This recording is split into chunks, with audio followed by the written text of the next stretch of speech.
Hello. Welcome to the District of Sechelt Special Christmas Committee of the Whole meeting. I'll just start off with the land acknowledgement that the District of Sechelt is located on the traditional and unceded territory of the Sechelt Nation. We respect the histories, language, and culture of the people of the Sechelt Nation, whose presence continues to enrich this community. So I'll call the meeting to order and ask if there's any declaration of a conflict. Seeing everyone nod no. Ask for a vote on adoption of the agenda. Favor, seconded, all in favor? Everyone's in favor? Yes, Councillor Inkster. Yeah, just a question. We have tonight a busy agenda, and there was an item on there that was a financial matter. And I was wondering why that didn't end up on our agenda. You know what? I want to focus on this agenda, though. Okay. I don't, maybe, can you ask that of staff afterwards, or Okay, is that all right? because it will have an effect, Chair, on things. So that's why I was wondering. Yeah. Okay, thanks. So the agenda is adopted, and we'll move to 4.1, the first delegation from Sechelt Public Library. Please.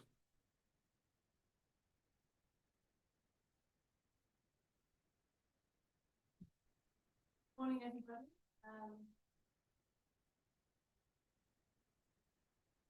Good morning, everybody. I'm Rhiannon Pitprall. I'm the chair of the library board, and I would just as a start, I would like to thank you all for all your support of the library during the year and the budget that you've given us. As you know, it's the most important part of our budget, and we do appreciate everything that we get from you now and going forward. Leanne will be talking more about the statistics and what we see as the future of the library, but I wanted to first thank you before I move it over to Leanne. And we will be giving you out her speaker notes, which those of you who were at the SCRD will have had before, but we have changed them a little bit. So please do read. Thank you. Thank you.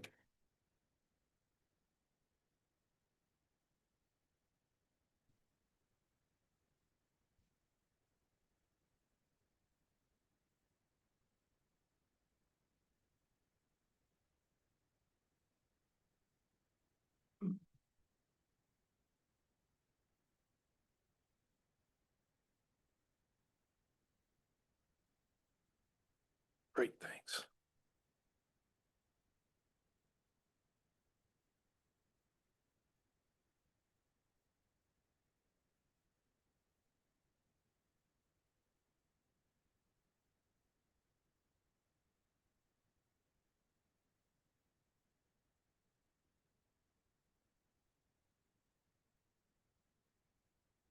Good morning, everyone. Is this still on? Yep. So I always like to have speaking notes when I'm listening to somebody or I can make notes on. So let's start. This History Channel is one of my favorite TV channels. With shows like History Erased and Life Without People, you get a glimpse of life without some particular thing, some particular country, or some particular person. So although there are many numbers in the written report in the budget that you have before you, let's combine numbers with our own version of Life Without Sechelt Library in 2025. So this is what our community would have missed out on if we had no Sechelt Library in 2025. 55,000 physical books and other library items would not be available to the public for free. 5,500 computer users would have nowhere else to go to read or send emails, get government or medical forms, work, or study. 625 Sunshine Coast citizens, and not just those in our own service area, because they come from afar, would not be able to have received free one-on-one support with their technical problems, and therefore can't operate their phones, can't use their laptops, and have no idea where to go for help. They would not have been empowered and cannot thrive in this ever-changing technical world. 55,000 printed or photocopied documents like medical forms, passport applications, and court papers would not exist without much more difficulty on the patron's part, and certainly they would have had no staff assistance 22,000 Wi-Fi users would have required their own expensive data plan, or might not even have a computer at all. And if they do, they'll be sitting on a hard chair in Starbucks. 6,600 people would not have been able to attend over 525 programs or events, leading to further social isolation. Hundreds of families would not be able to give their kids access to robots, engineering components, math toys, science experiments, or writing tablets, as our 39 STEAM kits that teach their kids about science, technology, engineering, arts, and math would not be available to them. 165,000 physical library items would not have been read or used by those in our service area of almost 20,000 people. The written report that you have before you is focused on a request made by one of our funders. Why should we invest in libraries, and how do we see the future?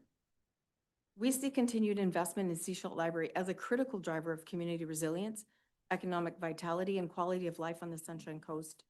We're an essential social infrastructure, a leader in technology training, a provider of reading materials and library services, all core to a healthy, learned, and vibrant community. Section 6 in your report, Sechelt Library of the Future, is dependent only on 3 things: time, space, and money. The report is full of examples of how we see our library's future. So let's move on to finances. For the past 2 years, we've been attached to a 6-partner fixed funding agreement, which gave us a net increase of 1.66% and 3% in each of those 2 years.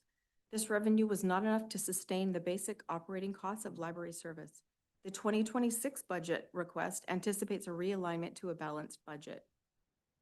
Not out of our choice, but out of necessity to keep the request as low as possible for all our funders, we have reduced labor hours for much-needed casual staff, canceled valuable online educational services, and once again flatlined library spending for physical items and online demand.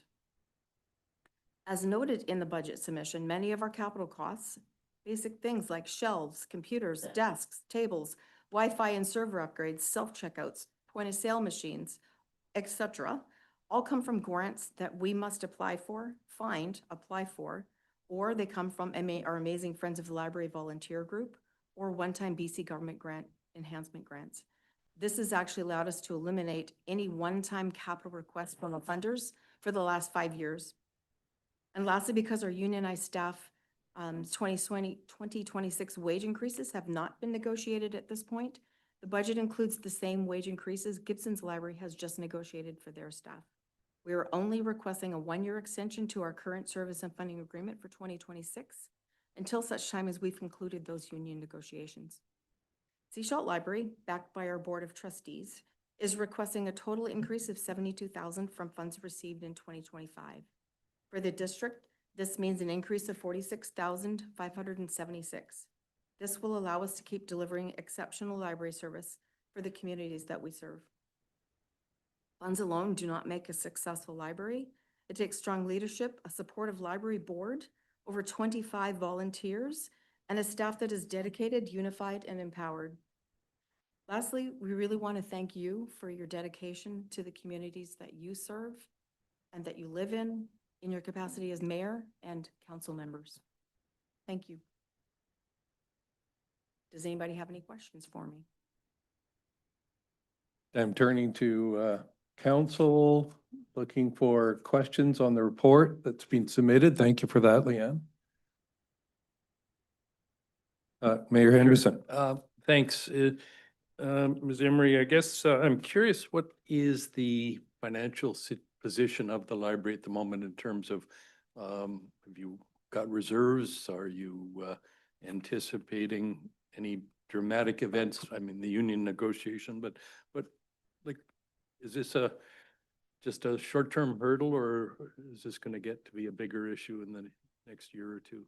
No, because of the funding agreement for the last 2 years that was fixed, the increases were fairly low, and they really weren't enough to sustain really basic service. And we cut down just to keep it as low as it was.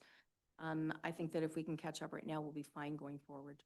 We do have a few reserves. That's what we had to use to compensate for the last 2 years. But these are pretty basic operating costs, which we would like to have covered by our local government funders if possible. Thank you. Looking around at anyone else. Oh, sorry, Councilor McLaughlin, sorry about that. Thank you. I just had a question. Are you allowed to carry a surplus in your budget from year to year? Thanks. Yes. We also have a little bit of enhancement grant from the BC government.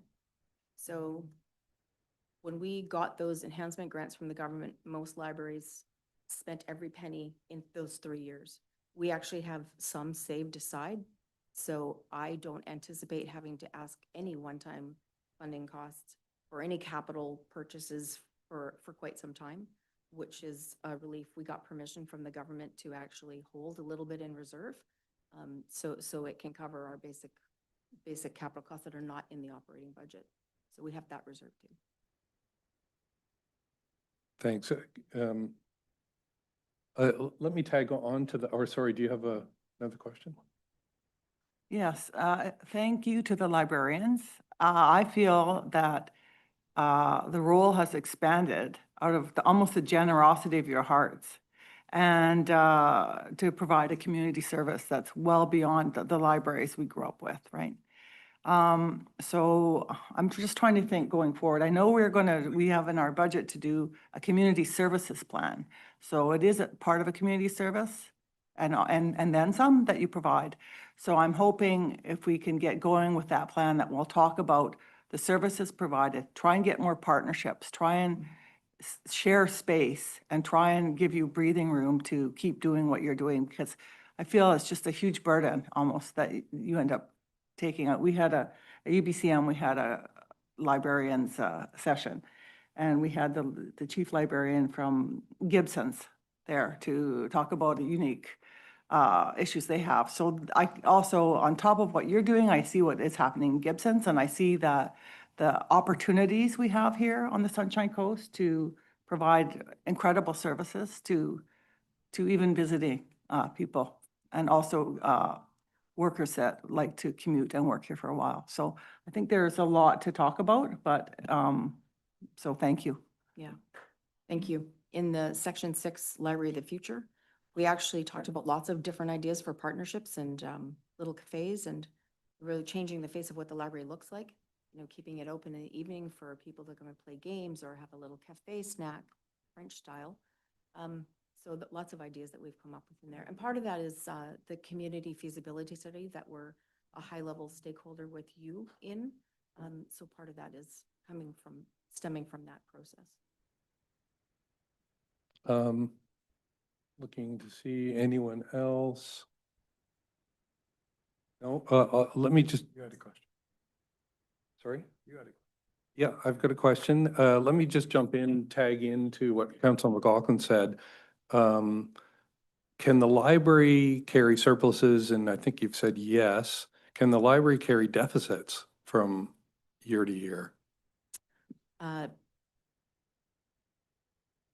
When we do the budget, we show the deficit, but we knew that we had some surplus to cover the deficit.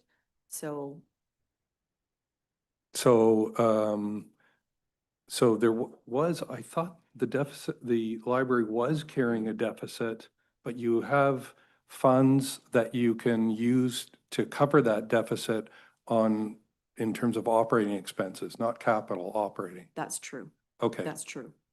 Yeah. So there shouldn't be a deficit if you've got those funds. Is that correct? Yeah, I guess it depends on how you lay out the budget. So if I show as a negative, then I just haven't put in the input that we would have from surplus. Okay. Yeah.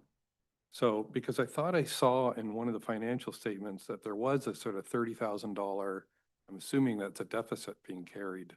Yeah, actually, the last 2 years, our budget was almost negative $30,000. The first year, we had some extraordinary extra revenue, and we really pared back, and we ended up at about -10 at the end of the day. This year, for 2025, we also anticipated about a $30,000 budget deficit. And we've scaled back immensely to even get it to that point. We're hoping that we can come in around -12 or 13. So we have enough surplus to cover that as well. Okay, so when you have those deficits each year, you're covering it with money from reserves. Correct. Okay, and sorry, what's the total amount of reserves that you can use for operating budget? Is it- Can you restate your question? If you have a reserve Yeah. that you use to cover these deficits, how Right. much is that total reserve? How much reserve do we actually have? Yeah. I'm gonna say roughly about 75, maybe. 75,000? Yeah, Okay, from all the past few years. Yeah. and where does that get, And sorry, go ahead. some of that's actually quite essential to have, like when we had our flood, we were down about $40,000 and we had to pay for everything up front. So having a reserve is actually a really safety net for us.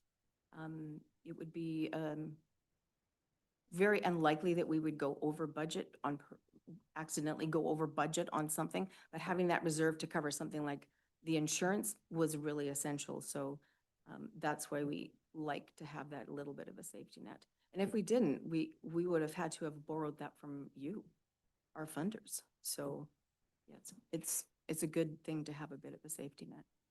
Okay. We can not do it forever, but we do have some. Okay, and I guess if I could direct a question to Director Douglas, we're reaching the end of a 5-year agreement, funding agreement with the other funders for the library. Is that true? Yes, that's true. We've had the funders have had maybe 2 meetings and then we've had 1 meeting with the library. And they're looking for a 1-year extension at this point.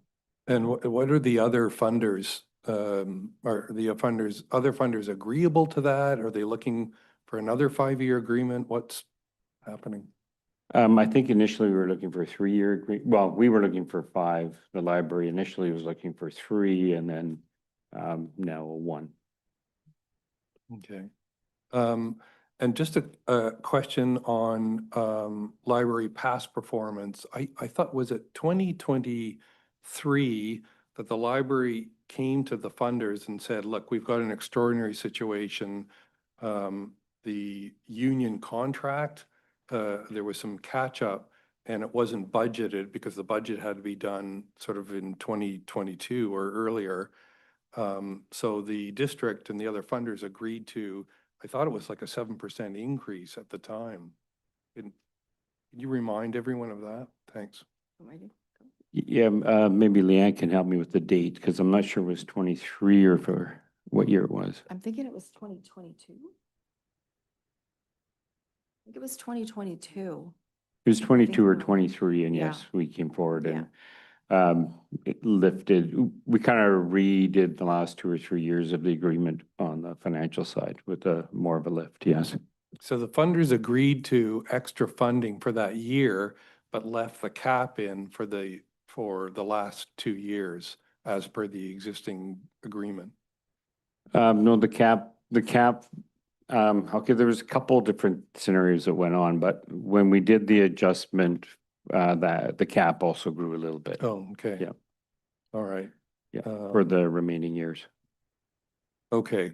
I guess it alarms me a little bit that the funders came in, sort of agreed to fund the extra budget amounts, but then there's still a deficit being carried by the library. It's great that you've got that extra money.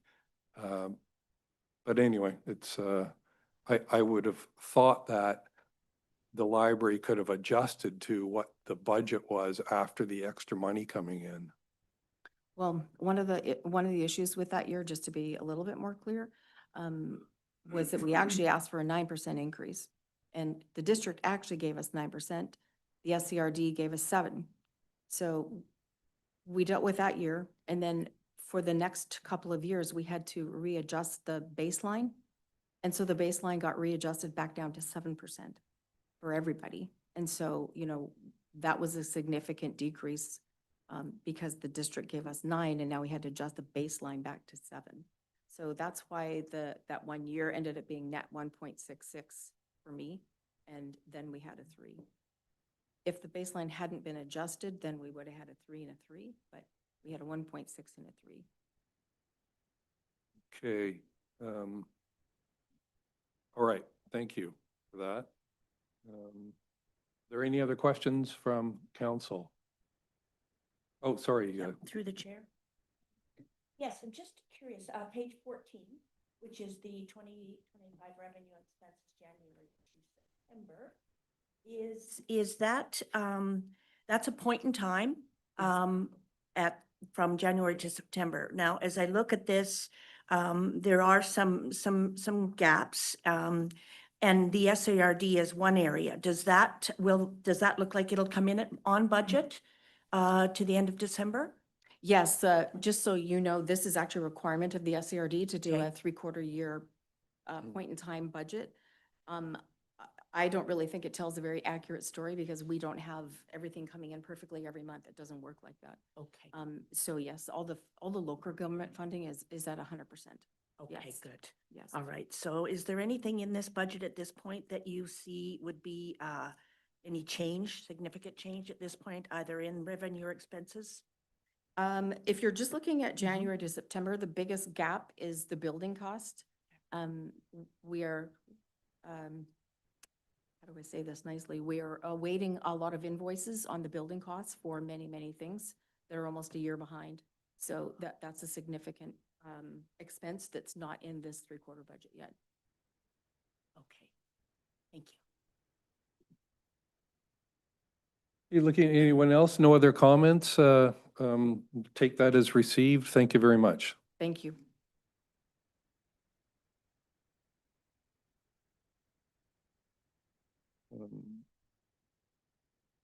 Now we'll move on to item 5.1. But Oh, I think.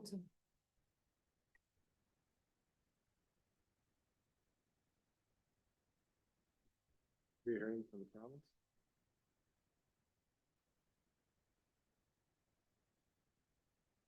Good morning. I was going to say good afternoon, but good morning. So just going to go through the first slide, the agenda for today. Hang on, Bev. Hang on. Sorry. Oh, The survey. right. No problem. Okay, this year we put out a survey in September, and we let it, be on the website for just over a month.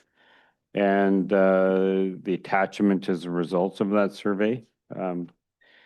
We had a little lower, number of people who came and actually did the survey. So we had 97 participants this year. Last year we had over 200. But it's an interesting read. It's really not statistically significant because there's just, so little, but it's one of the ways we engage with the community. We feel it's important to do that. So yeah, so it's there. It's a number of pages. It's a good read. And so, yeah, I leave it to council to review that. just turning to council, has everyone read the survey and looked over the results, the commentary that's come in? Any questions, any comments on broad themes that might be coming out of it? Oh, Councillor Rowe. Hi, thanks, through you. Yeah, disappointed to see, half of the size of the respondents of last year.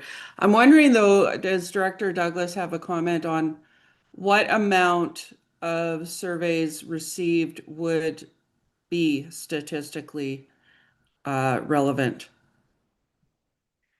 I'm going to say greater than 50%. 50% of the Of the base- population. the Yeah. population. Yeah. Okay. Yeah. All right. Thanks for that. Councillor Inkster.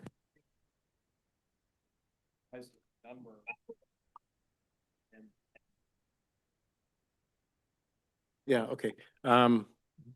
I too am surprised at the people that took the time to comment. And it's difficult because you're looking for themes as well as elected people, but we're not seeing statistically relevant.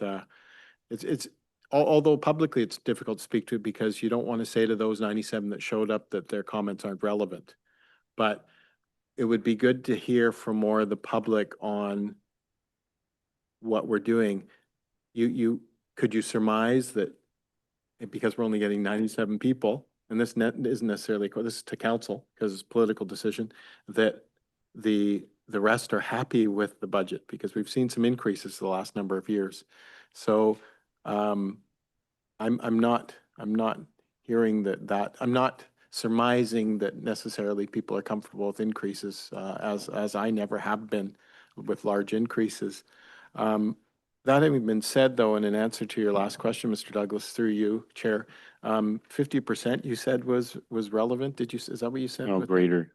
Greater than 50 Yeah. of our, and that includes of our Okay, adult population. taxpayers or our population, Yeah, our adult population. our adult population. Mhm.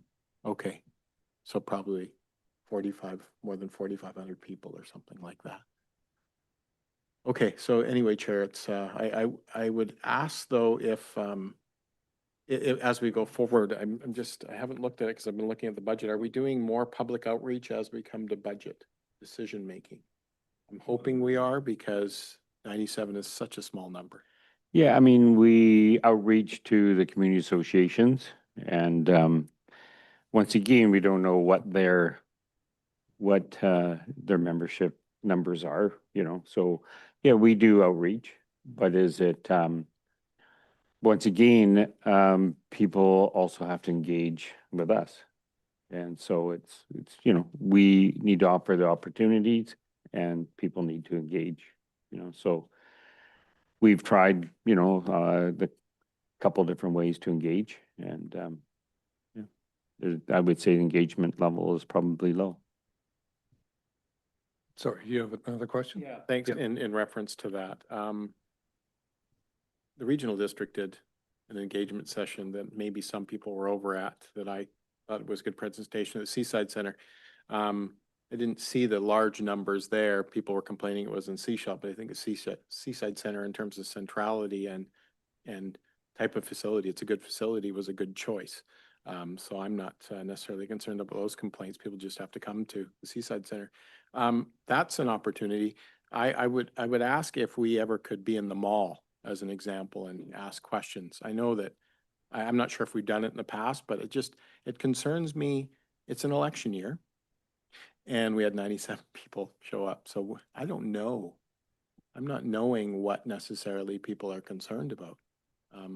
I talk to people, but they could only be certain types of people. So I just have those questions through you to Mr. Douglas. Thanks. Sure. I would guess that one of the themes is that there's too many counselors and they're overpaid, reading through the comments, but please, Director Douglas. Yeah, I mean, this is an engagement opportunity. It's an open meeting to the public.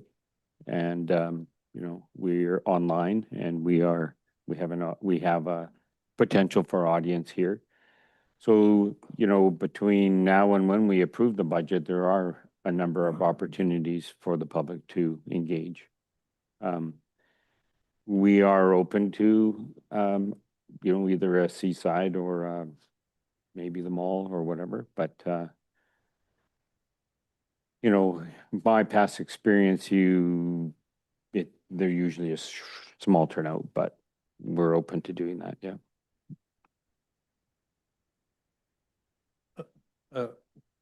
Councillor McLaughlin. Yes, thank you through the chair. I think part of the issue is that when most people think about a budget, they think about very complicated tables and very big numbers, and they have a really hard time getting their head around it. And this particular budget had a survey, which I think is kind of going in the right direction, that talks about the services that are provided. And I think if we appeal to people at their own lifestyle level about services, you can get a lot more interest. And I think, you know, they're also under incredible financial strain already with the cost of housing, the cost of food. I think there's just kind of like cost overload, like people are not just going to do it for kicks to do this, because I think people are pretty stressed out about money.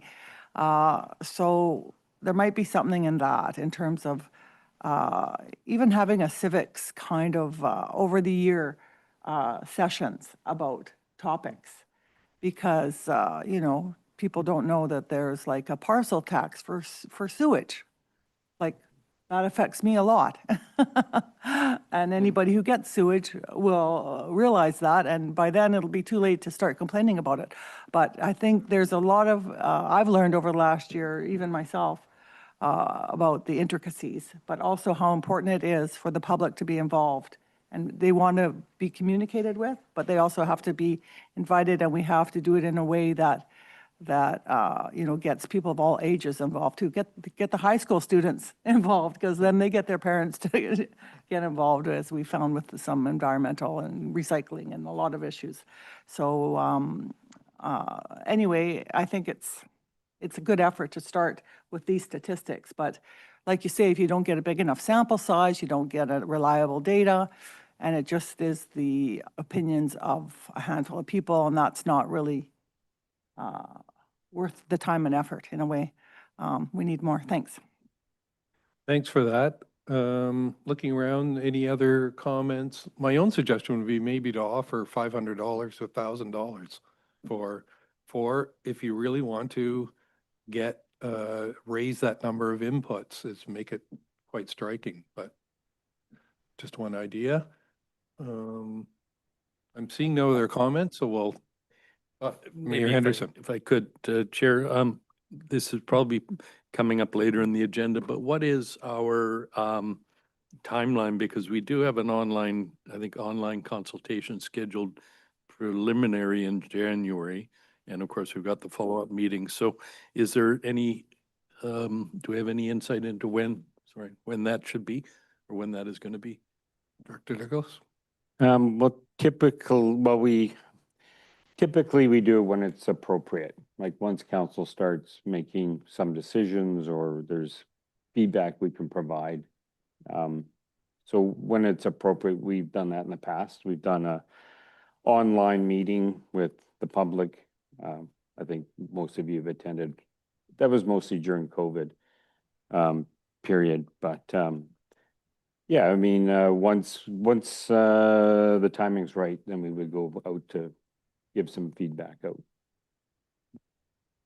Yeah, because we have a preliminary date of January 25th, so to do that, so perhaps that's just a placeholder for now, but we'd be doing it sometime in the next couple of months, I assume. It makes sense. Yeah, it's a very tight timeframe. Yes. Okay, anything else? No, so let's take that budget survey as presented and move on to 5.2 if Okay, thank finance you. are ready.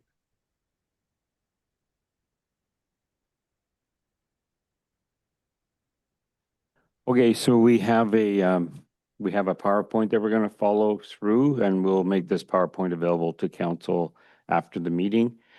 You'll see in the PowerPoint, there's going to be page numbers listed there, and those are the agenda page numbers. And so included in your package that you have is, of course, you have the survey that we just breezed over. We have provisional budget documents. It's a large, we have a provisional budget report, which we'll more touch on than go through in detail. We have a provisional budget book that has a lot of financial detail in it, including the business cases for additional operating requests and capital.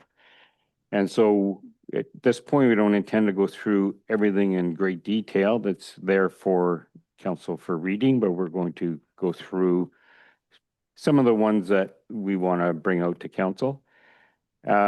Then we have bubble charts, which have been handed out to you, and it's included in your package. And then some legislative information for council. So with that, we're going to head on to our presentation.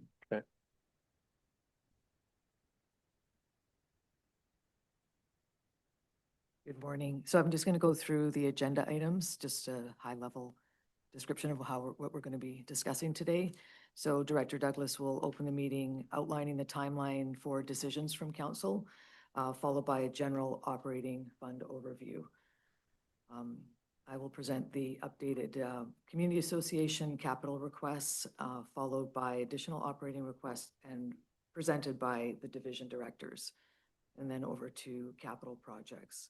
Director Allen will provide an update on the Planning and Development Department, and then over to Sewer Operating Fund Overview, followed by, again, additional operating requests and sewer capital. Last is Septage Overview, which will be followed by, again, operating requests and then capital projects last.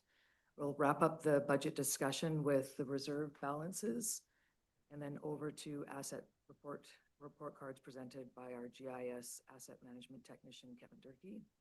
And then finally, Director Douglas will provide a summary of the presentation, reviews council's next steps as a recap of the slide that's presented at the beginning of the presentation. Director Douglas.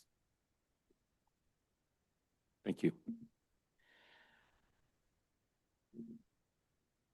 Okay, so after today's meeting, the kind of go forward plan would be that we meet again.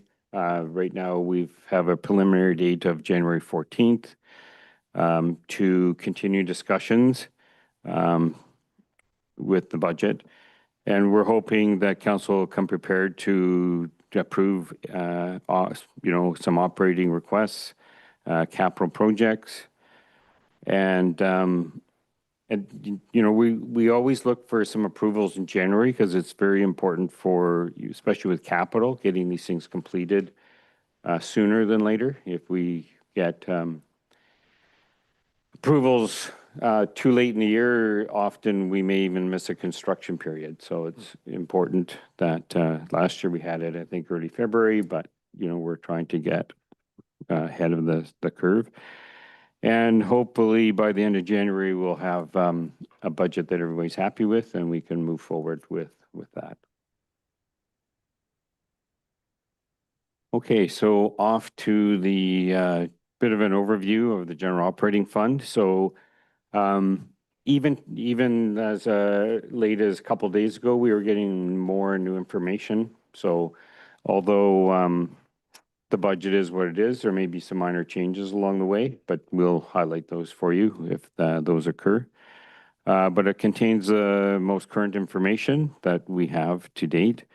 We're maintaining similar levels of service to the previous year.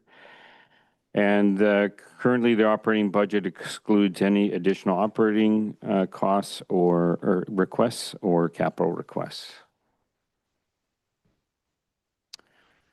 All right, next slide. Okay, so just some upfront information that we like to give council. So a 1% property tax increase in 2026 is $152,100.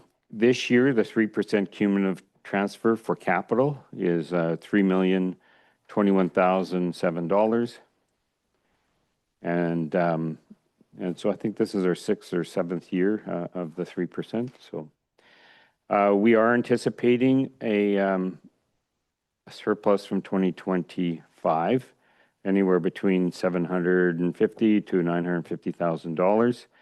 And there's a list in the report of some of the items, why that happened. It's from, either vacancies in staff or savings and benefits.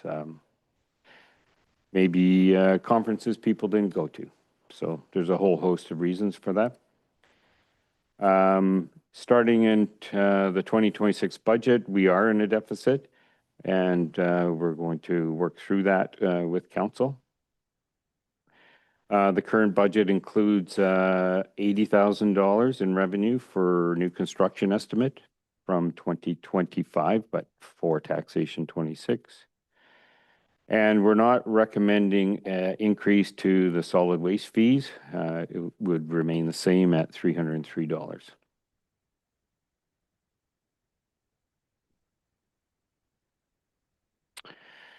Okay, so this is a summary of where we are.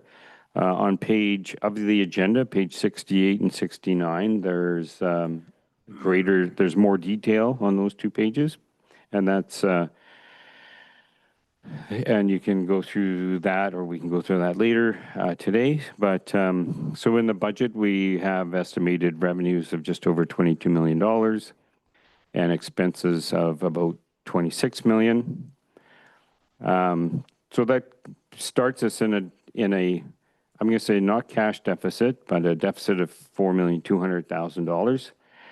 And in that is depreciation, which isn't a cash expense, so we add that back. So we're starting with a $1.7 million deficit. We talked about a surplus coming from 2025, so if we utilize that surplus in 2026, we're looking at a deficit close to $937,000. And as we go through the other pages, you'll see that we have some additional operating requests of about $410,000. And so that would, we have some internal funding that we're going to recommend for some of that. So overall, then our deficit would come in somewhere around $1,097,000.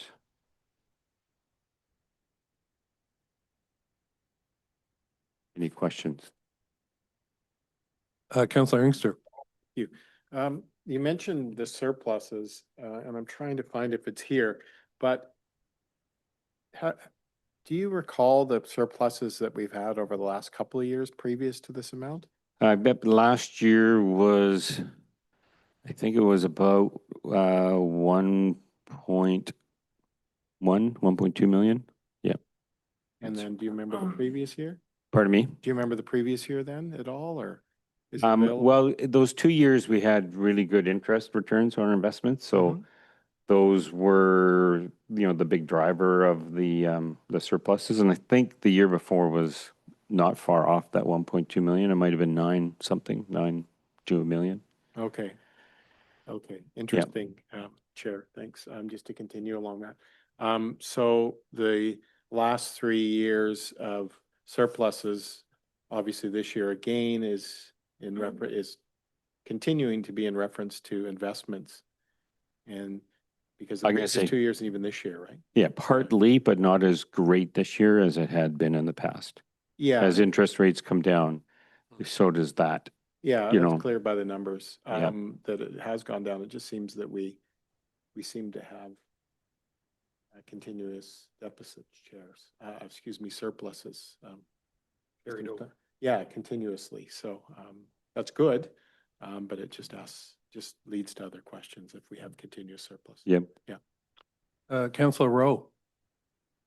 Thanks through you to Director Douglas. So, just so I'm clear, so the surplus that you're anticipating is somewhere between 750 and 950?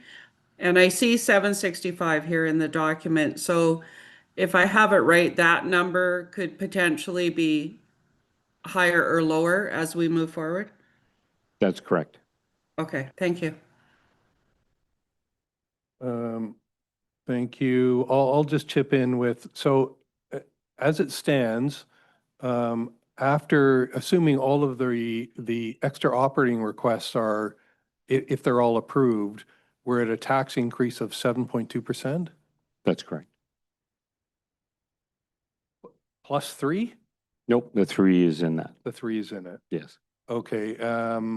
Is there, and where does sort of staffing fall? Is that component? I haven't seen that in the budget documentation. Just, I'm not sure of the question. So Uh, staffing, we're not asking for additional staffing this year. Okay, there's no request for additional Yep. staffing? We're- Okay. yeah. But there are going to be extra requests like the community associations and so forth. Yes, for some operating, some of, when we go through the requests, you'll see some of them can be handled within the current budgets and Yeah, some are capital requests, so. okay. Yeah. All right, Councillor Inkster.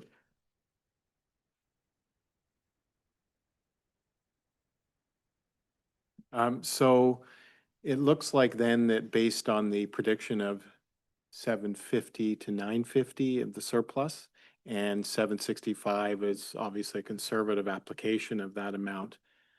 Will we then apply the differential by the end of the year? My assumption is that if you go between 750 and 950, that you may be closer to 850, 900 than closer to 750. Otherwise, you'd lower the estimate. That's just my assumption.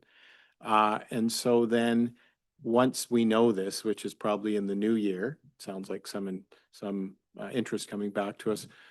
Is there a plan, because you've decided to apply most of the interest from investments to this, is there a plan then to apply the differential to this amount to bring it down even more, the 7.21? Well, that's a discussion and decision that we would make with council. Okay, thanks. And so we'll get Yeah. to know that number through the audit Yep. process, Yeah, right? So that's where we'll really find the number out. okay. Yeah, I just, Chair, I'd love to see that. Thanks. Okay, thanks for that. Councillor Toth. Thank you, Chair. I'm looking at page 48, and in the community services column, there is mention of a community safety volunteer coordinator or a resource. And so I'm just looking to confirm, is that intended that it would be a District of Sechelt employee, or is this a potential partnership with RCMP or Restorative Justice, or is that still to be decided? Thank you.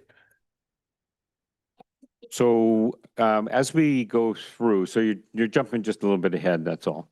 And we can have a discussion at that point when we get to that additional operating request. I would say at this point it's undecided, but that would be, what is it? That's the big question on community safety. And that's the discussion that we can have when we go by the AOR. Okay, Chair, if I may, just to follow up. yeah, please. I guess what I was trying to seek was some clarity because Director Douglas had mentioned no staffing increases being proposed. So I wanted to make sure, if we were looking at this number, whether somebody or whether like this community safety volunteer coordinator resource was rolled into this document or not, just for my own clarity. Thank you. Please, Director Roberts. Through the chair, thank you for the question. I will say we didn't originally have this ask in, so we had a recent community safety working group, and we wanted to start the discussion around having a person for community safety. So you'll notice two items there that were sort of a late addition. So Director Douglas did speak about no HR asks, and that was the case a couple of weeks ago, and now we are looking to add one. So it is an ask for the District of Sechelt for a staff person. Thank you. Thank you. Councillor Rowe, did you have your hand up? No, I forgot to put it down. Thanks. Okay. I'm good. Thanks. I think it's okay, please. That's it? Okay. Okay, so I think we're now moving on to the community associations. Thank you.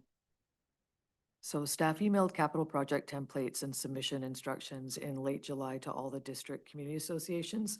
So each community association was asked to submit 3 projects, capital projects, that demonstrated strong community support, ensuring that each proposal reflected interest of multiple community members within their area. In September, staff, both directors and managers, met with each community association to discuss the viability of their proposed projects and discuss how they aligned with current needs of the proposed areas. And each project from the community association is presented in the provisional budget attachment starting on page 72 of the agenda with a summary listing of all the projects, followed by a description of the projects and what action staff are taking on those items.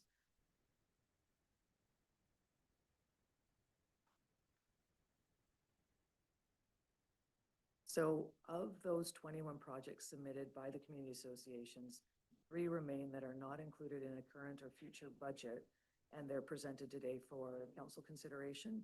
So starting with the first one, wayfinding signs in downtown. There is no preliminary budget at this time, but the structures look like they're showing rot, and there'll likely be archaeology assessment required if we do replace them. And at this time, staff do not consider this project a priority.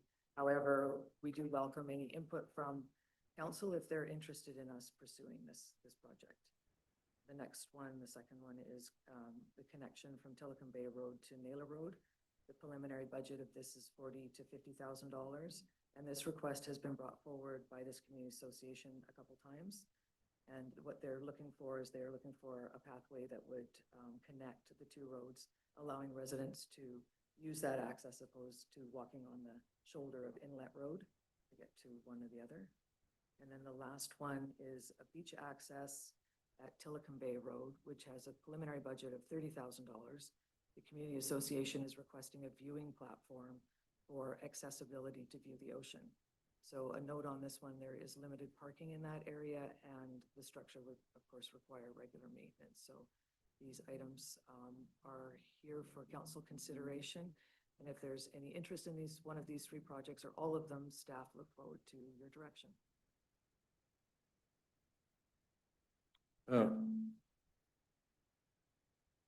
Mayor Henderson. Thank you, Chair. Just so we're clear, the references, I was just trying to find the references. Page 30 refers to the budget book, but in our agenda, anybody know? It's like page 80 something. It's page 72 is the list of the community associations. After that, there's a listing of the action and description of each project. Page 84, Mayor Henderson. Thank you.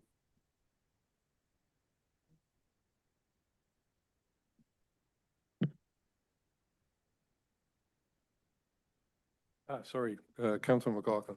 Thank you, through the chair. I'm just looking at the Boulevard Waterfront Trail to Ocean Avenue. I believe that was the Downtown Business Association that was requesting that, not the Village Community Association. Right. Thank you for the question, through the chair. So yes, last year it was the Downtown Building or Downtown Association, and then this year the village brought that request forward. And I believe there is also on our capital project listing, some remediation work that we're planning on doing.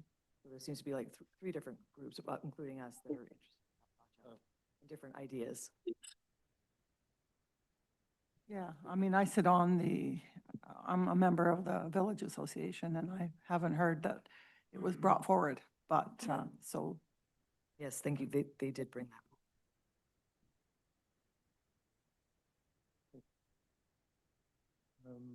Councilor Inkster. Yeah, that's a little perplexing when one of our council members sits on it is not hearing that from the association. So it's a little wonder. It just makes me wonder what's going on when that happens. Is it coming from somewhere else and being put on the association? It's just, I'll figure it out, Chair. Okay. I'll look into that. The other thing is the Telecom Bay stuff, or Tawanik, I guess, in that. Some of these are obviously safety issues that are being presented by some of the associations, I'm assuming, when I see the Sandy Hook ones, and I'm not sure if you're getting to them, but if we are getting to them, I'll just stick to Telecom Bay. If that's what we're doing, Chair, we're going to go to Sandy Hook next? Are we going through them? Is that what we're doing? Yeah, so whatever order you want to address. Oh, okay. So I just wanted to talk about the Tawanik Telecom Bay stuff. The information is presented here. When it comes to parks proposals and ideas around trails, I do need visuals, Chair. I need to see where the trail was going to go, and when I see $50,000, our Parks Department has built some really good trails for much less. So that gets a little bit perplexing, but also the view piece where we have a high thing. Once again, they built some nice view platforms at many of our beach accesses. So, So is your question, how have they? how do they costed reach this that out? amount? And because there's no visuals, I always wonder if there's certain things we can do to meet the requests of the associations that doesn't have high budgetary amounts, thanks. Or just to partly get there, is what I'm saying, thanks. Thank you for the question. Yeah, these are just preliminary numbers, so Oh, can you, there would be like parking and other things would need to be built, but perhaps Director Lee might be able to provide more. over to Director Lee.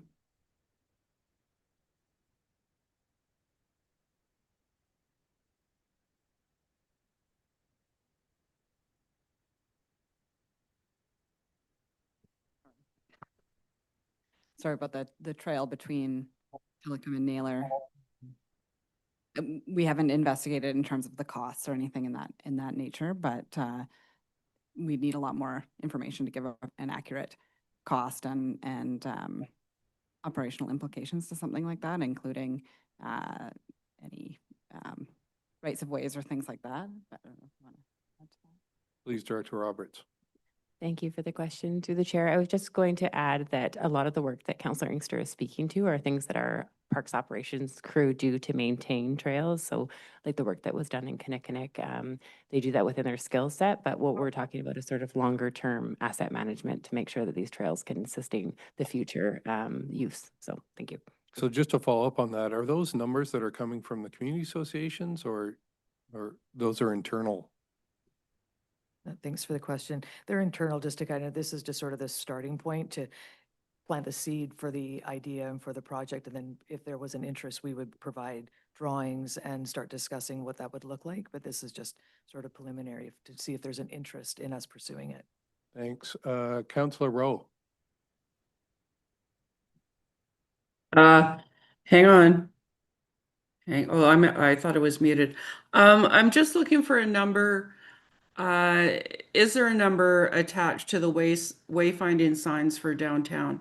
I can't seem to find one, so maybe there isn't yet. No, there isn't one at this moment. We don't have a budget. Okay, thanks. Councillor Toth. Thank you, Chair. I was just sort of expressing support for wayfinding signs and the connection from Tilikum Bay to Naylor. I know that the wayfinding signs, it's something we've sort of started down that path with some funding that was come up with in the past. My question through you to staff would be, if we wanted to move forward with the wayfinding signs, especially in the downtown area, we do have some money in the downtown revitalization reserve. Is that something that could potentially fund this project? And then I've got a follow-up comment after that. Thanks. Councillor or Director Roberts. Thank you for the question, Councillor Toth, through the chair. So we are currently working on some estimates for wayfinding without the costs that you are seeing today. So, or the discussion that's being had.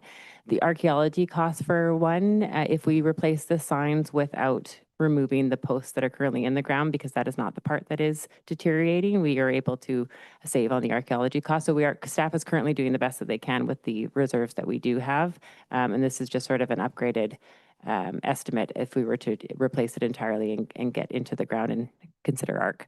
So that we do have some preliminary drawings that we had from years past, and we are currently talking to the Shishal Nation about our language on the signs. Okay, thanks for that. Councillor Bell. Through the chairs, back to the wayfinding signs. I had the same question in terms of what the cost was, but mainly, I don't know how many signs we're talking about in terms of numbers, but if there's a way of possibly looking at overall cost and prioritizing which ones of these signs maybe have more impact in terms of not having direction or giving more direction, that kind of thing. So I don't know, let's just say, what kind of numbers are we talking about when we're with signs? Do we have a total number? Yes, thank you Please. for the question. I believe there's 3. 3, okay, Oh, just 3. Thank you. We're looking at 3. There's more proposed that could be changed, but there's some that are somewhat dated now that we have things like Google Maps. So we used to have wayfinding signs downtown that are no longer necessary. So we're looking at the minimal amount of signs that we need to be efficient with wayfinding and to reduce the cost. So when we're looking at these, considering larger numbers, we could replace all of them and make sure that the exact same signs exist, but we're trying to be efficient with resources and make sure that only the ones that are necessary are being replaced. Okay, thank you. okay. Oh, if you could turn, yeah, thanks. Councillor Rowe.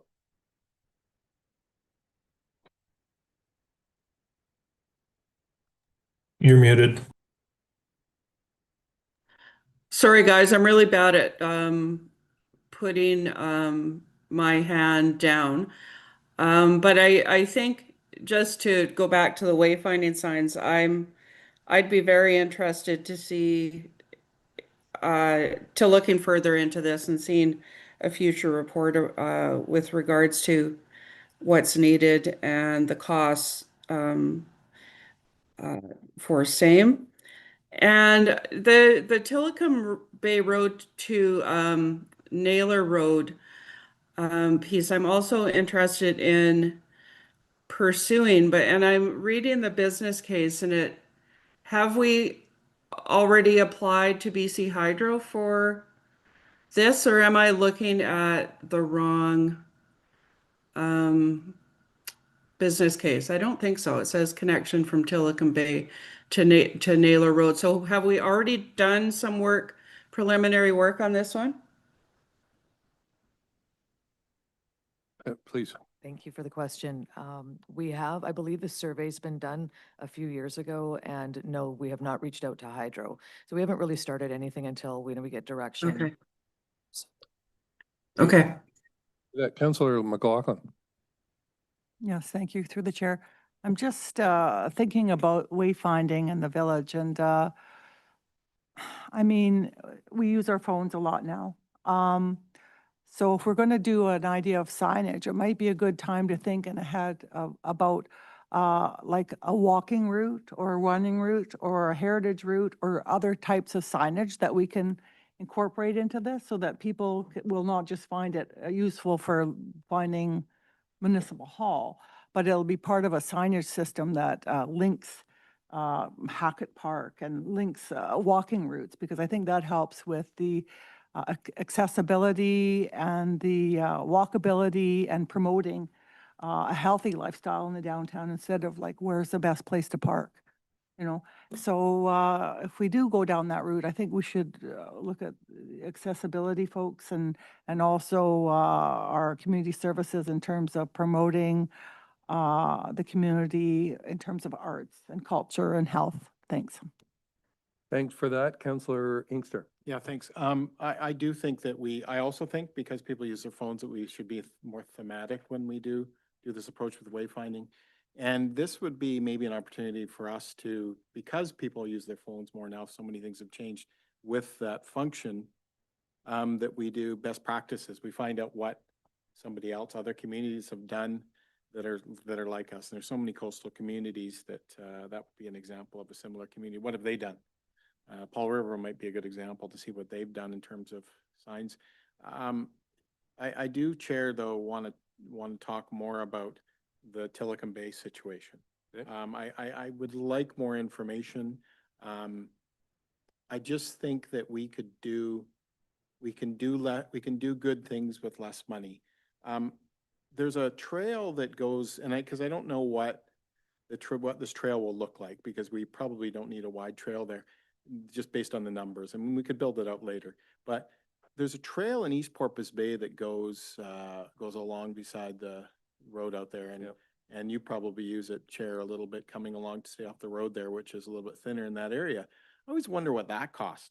This is where I kind of look at costs and go, How much did that cost to create? Because that's probably what kind of trail originally we would build out there. And that trail probably didn't cost us much through parks to do a number of years ago. Good question. I wonder if staff could estimate per foot what that costs. And it has to be maintained as well. Or is that, sorry, that's putting you on the spot. It is. So I'm not, there's several trails there, and some of them actually in fact are on private property, so we don't maintain them. So depending on, I'm not sure exactly which segment you're referring to, we could certainly Okay, that was not, get that more was not a information fair back to you. question, so, Thank you. thank you. Mayor Henderson. Thank you. Since one of those trails happens to go through, I think, the edge of my property, I don't think there's been any maintenance, and I would imagine that's 20 years ago, Chair, I think that it was done. So I stand to be corrected by people who've been here longer, but I think it was done by the Parks Department or Public Works when they had time. Okay, thanks. It sounds like council generally want more detail on each of those three capital items. So if that's all right with everyone, maybe we could keep moving. Oh, Councillor Toth. Thank you, Chair. Certainly the wayfinding signs and the connection from Tillicum Bay to Naylor Road. I didn't actually hear anybody mention anything about the beach access. But if it's helpful to staff, I'm happy to make a motion that staff report back with, cost estimates and options for wayfinding signs downtown and a connection from Tillicum Bay Road to Naylor Road. Thanks. I'll turn it over to staff. Would you like a motion or? Yes, they're indicating they would like a motion. So a seconder for that, Councillor Inkster. Yeah, I hope it's a friendly amendment. I did mention the beach access. I want to see more information. So if we could include that, that would be nice. Okay, noted. All in favor of that? Looks like to be unanimous. Great, thank you very much. So back to finance and we'll push on.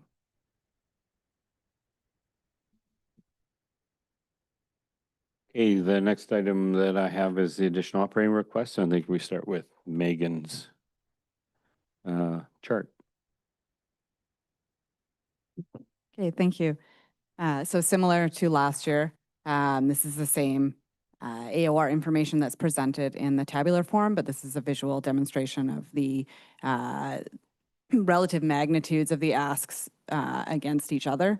So again, the size of the bubble indicates the relative dollar value of the AOR, and then the colors relate to the asset or service type, and then the funding source is indicated down below. And then the priority, the lower priority items as we identify them are lower on the chart, and then the higher priority items are up higher. So that's how this chart's read, and it's just intended to be another way to visually see the budget all in one place. So thanks. Great, thanks for that. Love those bubble charts. Anything else before we keep moving on the bubble charts? No? Okay, let's.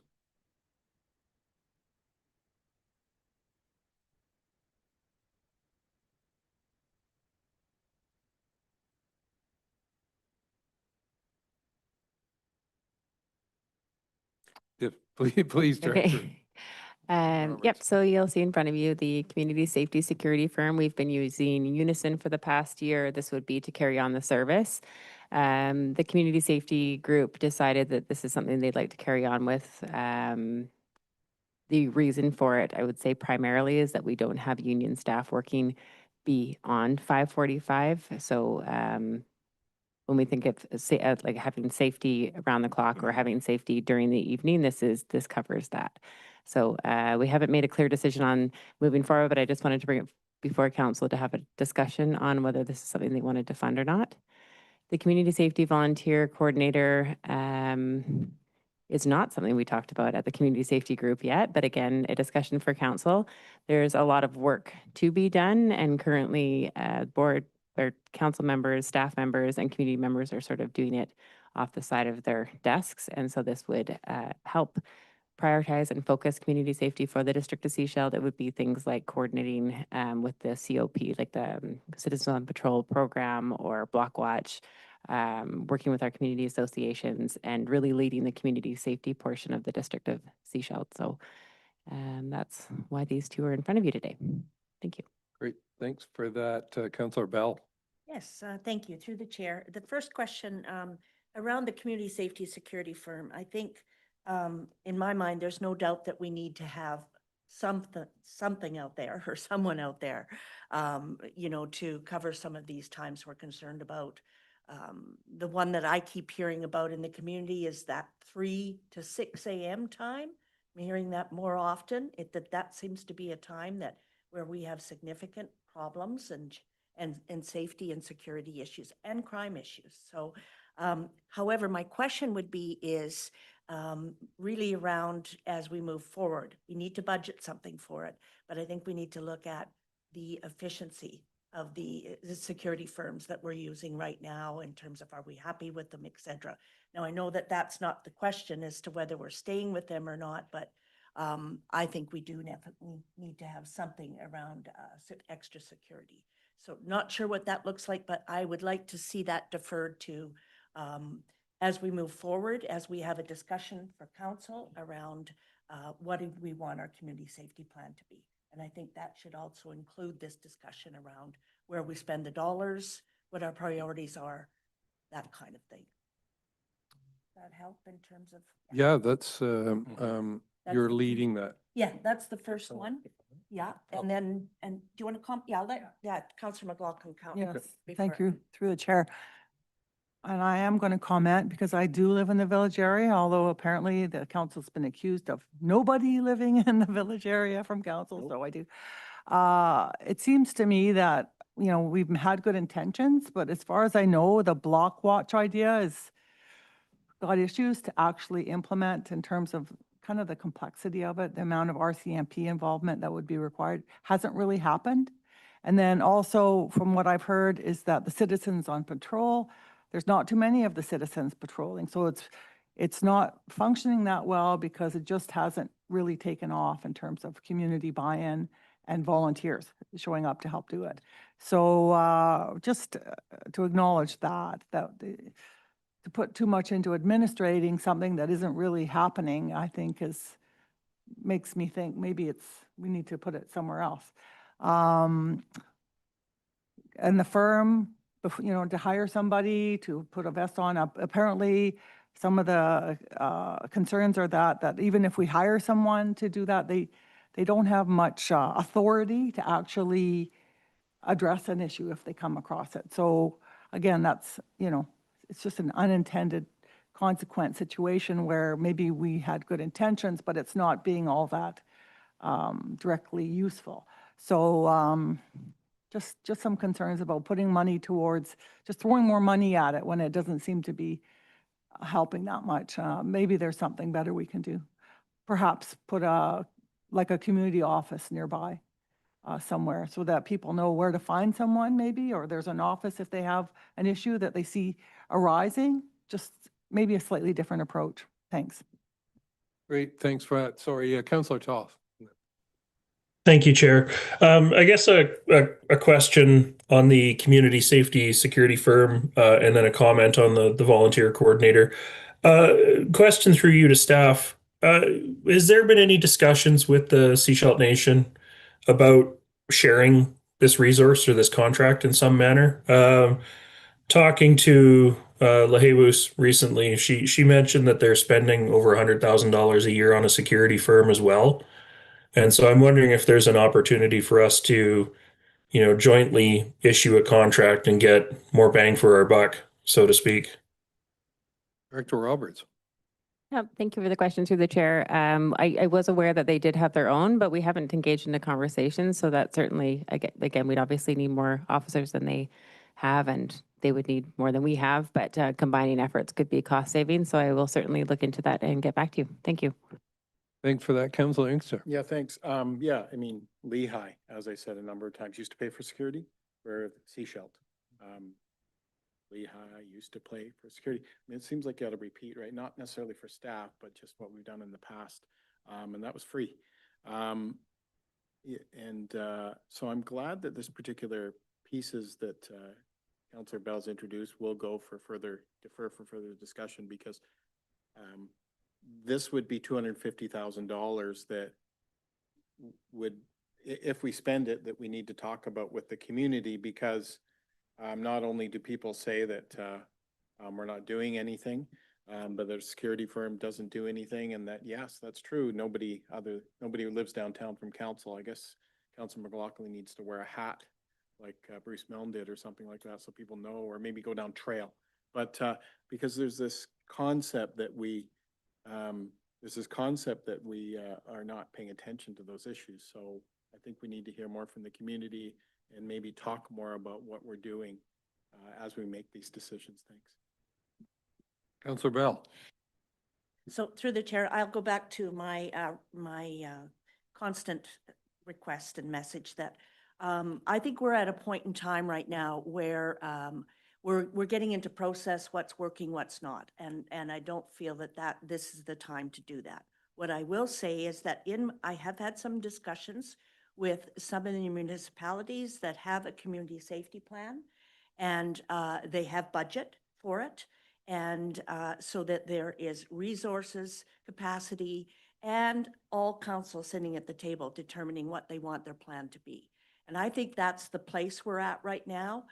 We've done some great work, incredible work in my mind, to really try and address and respond to the issues that we've had around community safety.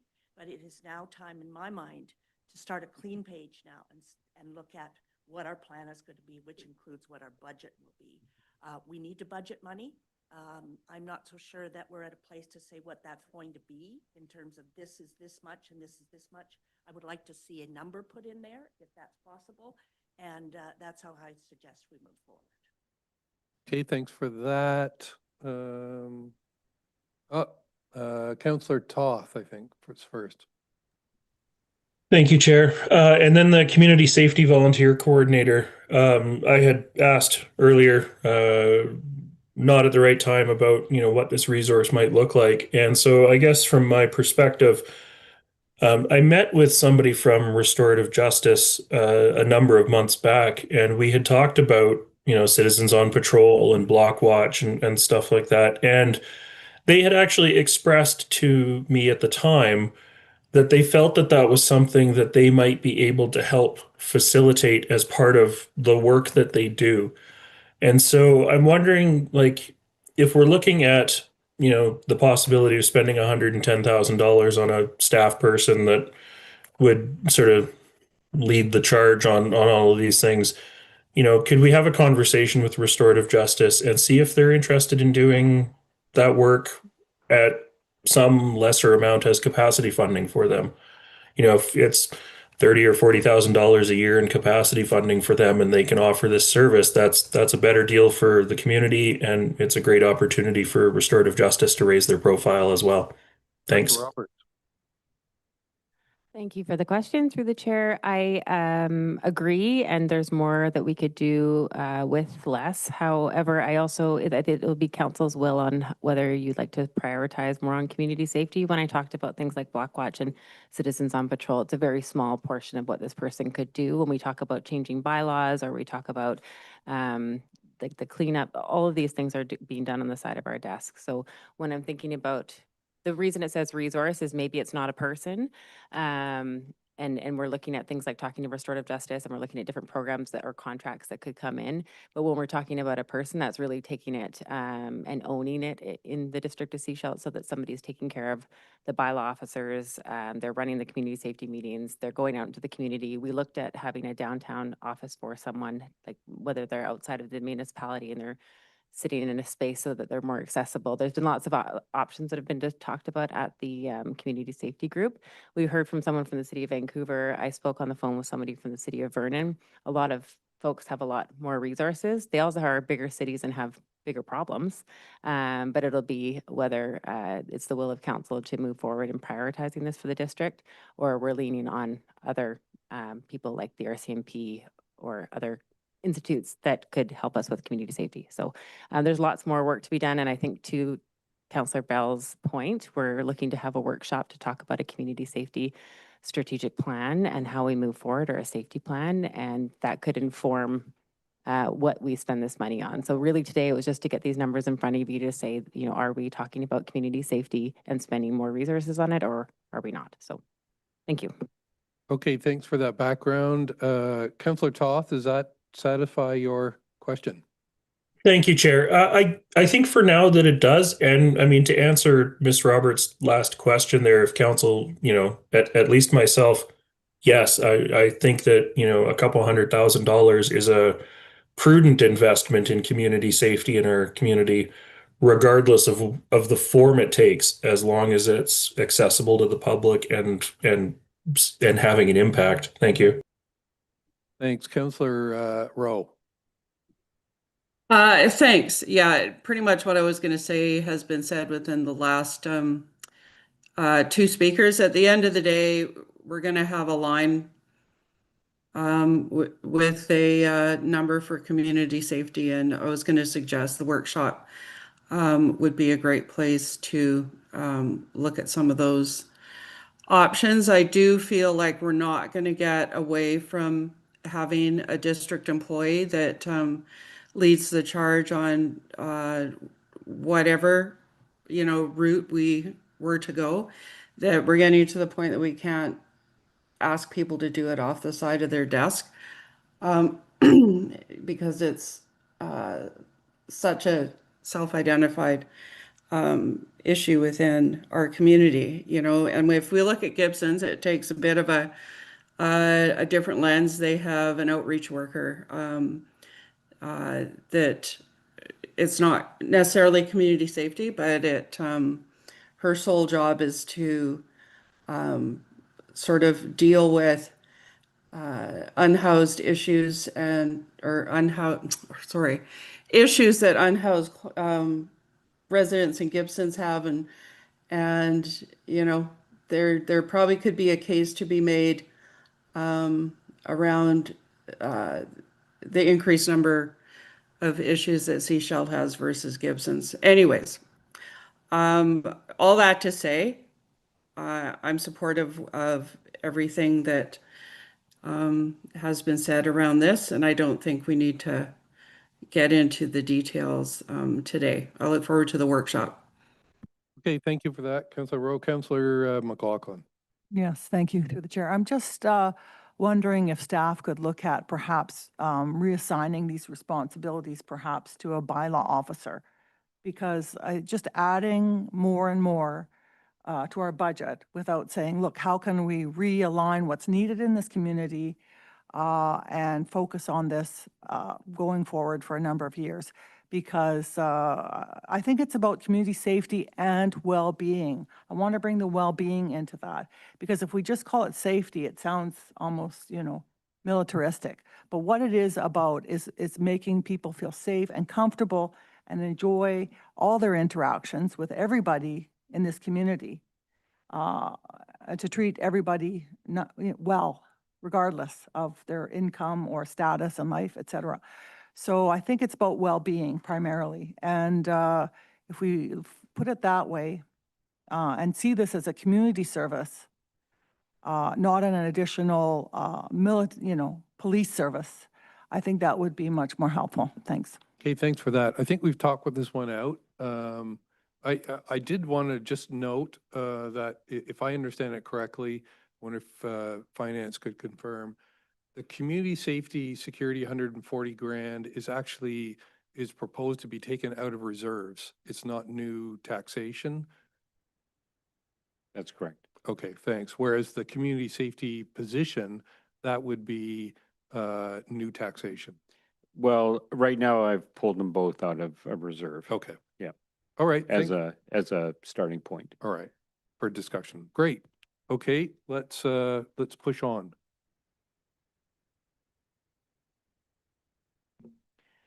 Okay, so the IT and Finance Department has a couple of additional operating requests. Our financial statements will be changing, and This is coming from PSAB. And our primary software for our financial statements is Caseware. And although we know the front end of Caseware, these changes are due to the financial statements need to be done in the back end, and that's something that we really haven't been trained to do. So we're looking for some consultant money to rebuild our financial statements due to the new PSAB requirement. So that's the 20,000. We think this might come in a little bit under, so we're, once again, our best guess right now is 20 grand, but we think it's going to be potentially a little bit less as we ask what others are doing around rebuilding their financial statements.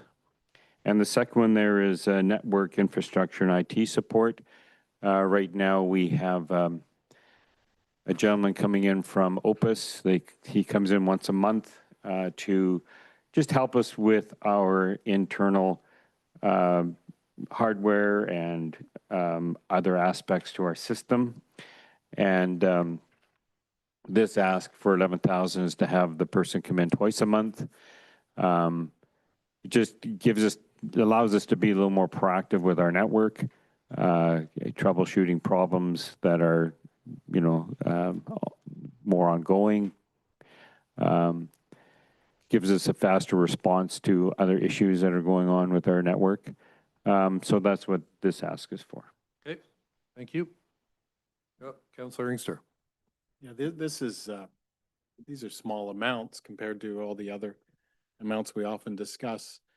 When you identify $11,000 as somebody coming twice a month instead of once, are the problems that we're encountering often, and have the problems affected, in all these cases with computer upgrades now, and problem fixing, have they affected staff productivity and or council communications and productivity? Thanks. I'm going to say yes and no, right? There was some, when the gentleman came in at first, he was reviewing our system from, and made some tweaks to it, which made the system a little bit faster, a little bit, more secure, let's put it that way. And so the IT department has found it really helpful, not only for, because the person comes in, they don't work by themselves, they usually work with one of our staff, so our staff get to know the system even better than they used to know the system. So there's a number of benefits to having this happen. Does that help? Did I answer your question?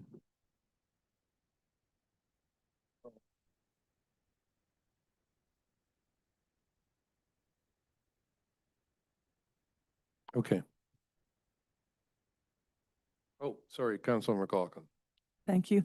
I'm just wondering, is this something that the RD is going to be doing with their financial accounting folks and Gibson's? Because if so, it'd be nice if they could get together, combine their money, at least maybe get some savings, but also just do it together. Because, that way people learn. When you're using that new technology, it's good to have people in your area that are learning it with you, that you can talk to, that you network with. And I think the public is looking for us to coordinate what we do better with our staff. So I think that might be an opportunity if possible. Thanks. Thanks. Good question. Certainly we can ask. So I know Gibson's also uses Caseware, but the work that would be needed to be done in the back end of our Caseware would also be needed to be done separately in their Caseware as well. I don't know what the regional district uses, so. Oh, really? But we can certainly ask. Okay, thanks. Councillor Toth, maybe he can tell us. No, I have no idea what financial planning software is being used in an operational capacity at the regional district. Thank you, though, Chair. But I do know that the regional district is budgeting to replace all of its sort of financial management and budgeting software because that was an ask of the board for 2025. That project hasn't started yet. So I imagine this will be sort of integrated into that change over process. I guess the question I had, and this is really more for council than anything. So the network infrastructure and IT support, I think, is an ongoing operational ask. It makes a lot of sense. We're using more computers and more technology, not less. So there's going to have to be a budget lift there for that sort of work.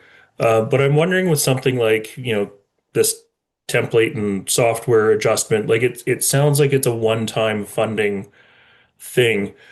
And it's not something we have to do every year or every other year. And so I wonder if it's more appropriate rather than being funded from taxation where we've got the $20,000 lift that then falls off next year. If this is something that's more appropriately funded from 2025 surplus or something to that effect. Thanks. Director Douglas?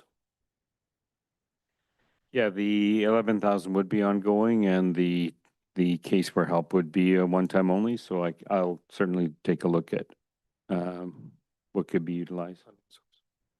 Great, thank you.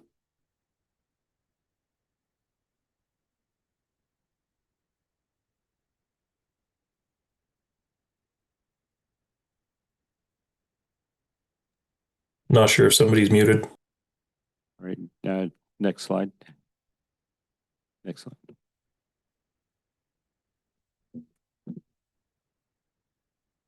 A few items for engineering this year. So the archaeological staff training, this is a strategic ask. A number of years ago, we did a group staff training in archaeology, and this was to understand both the legislation and the process, as well as the local conditions and training in chance find procedures, so that all staff that do interact with archaeological sensitivities have that base knowledge to work in that capacity and know when to engage an archaeologist and what the process is. So that was valuable. We've had a number of new staff over that time, and so we're looking to run that training again for those staff.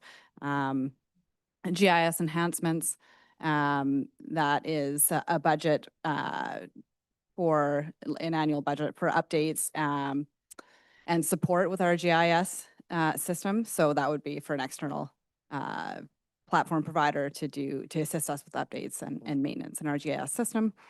And then the annual line painting. So we haven't updated our line painting budget in a number of years and not kept up with the inflation or the market rates. So this is upping our annual budget for line painting so that we can maintain that level of service. Any questions on those? Any questions on those first three? No one's fast enough.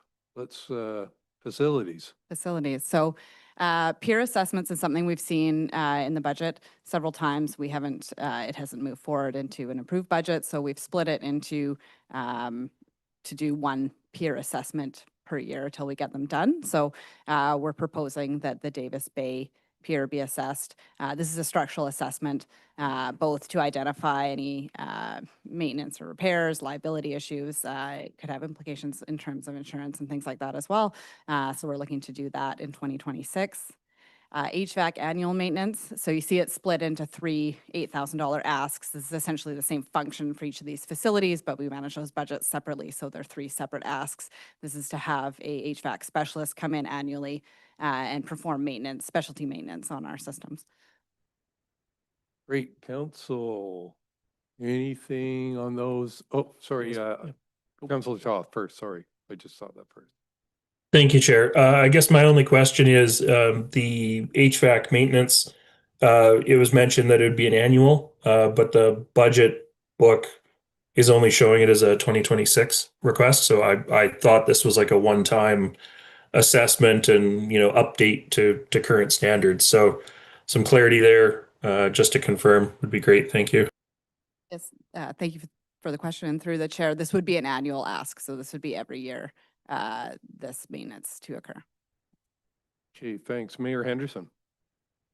Thank you. Just a recognition and appreciation for the peer assessments. We're long overdue, and I'd actually like to see us try and grind the professionals to do two peers this year for the price of one. That's an ask. What? we'd have to go out for an RFP for this work, and depending on what that cost comes back at, then we could assess if we could do more than one, but we'd need to know that budget value first. Sorry. All right, thank you for that. Sorry, no? Okay, sorry. Counselor Toth, do you have another question? Thank you. I actually do want to ask a follow-up question on Mayor Henderson's comments, just sort of for my own education.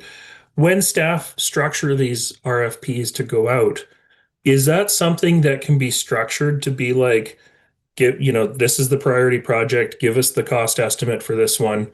If budget allows, we are interested in a second assessment on this one. Give us your best offer. Or does that just overly complicate procurement and analyzing these contracts? Thanks. Yes, thank you for the question. Through the chair, the RFP can be structured such that the initial ask is for the first peer that we want to assess, and as an optional item, we could have the subsequent priority peers as optional item 1 and optional item 2, and depending on what the costs come back at for that, and if it is within our approved budget, then we could proceed that way. Yeah, so it's not overly complicated, and it can be done that way. Okay, thanks. Counselor McLaughlin. Yes, thank you, the chair. I'm just wondering, for instance, at Municipal Hall, can this space be used in emergency purposes, or for heat days, or for a place to put, homeless people when it's really, really cold? Because I noticed in here, the HVAC is not really up to modern standards. So I think it's important when we have any spend, or we're looking at these facilities, that we try and use the lens of how to make them better for the current issues that we're facing. So, I mean, I know it's going to cost a lot more than $8,000, but still, I think it's an opportunity where we should really try and, improve what we have here for the short term, because we have short-term issues, obviously. Sorry, I'm a little bit unclear about the question. Are you saying, is the HVAC suitable to? Yes, because, and also for air conditioning and air, purifying air. Let's say we have a really smoky situation and seniors want to come somewhere with fresh air that they can hang out for a number of hours. I don't know if this place would do the job. Thank you. Where can they go if not here? Yeah. Well, please. Thank you. So this particular ask is to maintain the system as it's designed for this facility, so that $8,000 would maintain the status quo of this system. If we wanted to look for specific uses and redesign our HVAC for a purpose-built solution, that would be a separate project. So that's something, if that was the direction we were given, we could pursue that. But this particular ask is just to maintain the system as it's designed today for the use of this facility as we use it now. Thanks. Does that answer your question? Maintaining systems that don't really function for us the way they should, in some ways, to me, does not seem like a good use of dollars. I'd rather see us tackle this and do a better job. That's just my opinion. Okay, thanks. No other questions on that page. So let's.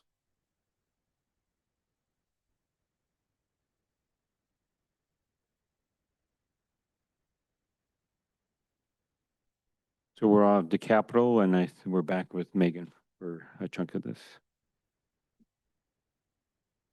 So here we have the bubble charts again for the capital requests, similar to the AOR chart. The size of the bubble correlates to the value of the ask. The colors are the same legend as the previous, so they are related to the asset or service type. And then the funding source you'll see down below, and the priorities, of course, are higher, the lower priorities are lower. And so that's how you read this particular chart. As is typical, the capital reserve requests are the majority of what you see here, and it's obviously very cluttered because they're all in that category. So in the next slide, you'll see the capital reserve actually blown up so that you can see them all separated out. So in this chart, everything here is capital reserve. And so the colors and the columns relate to the asset or service type in that blown up chart. Any questions about how to read these charts? No, I don't know if there's any questions about how to read the chart. I don't see any, but do you want to move on to the individual? Sure.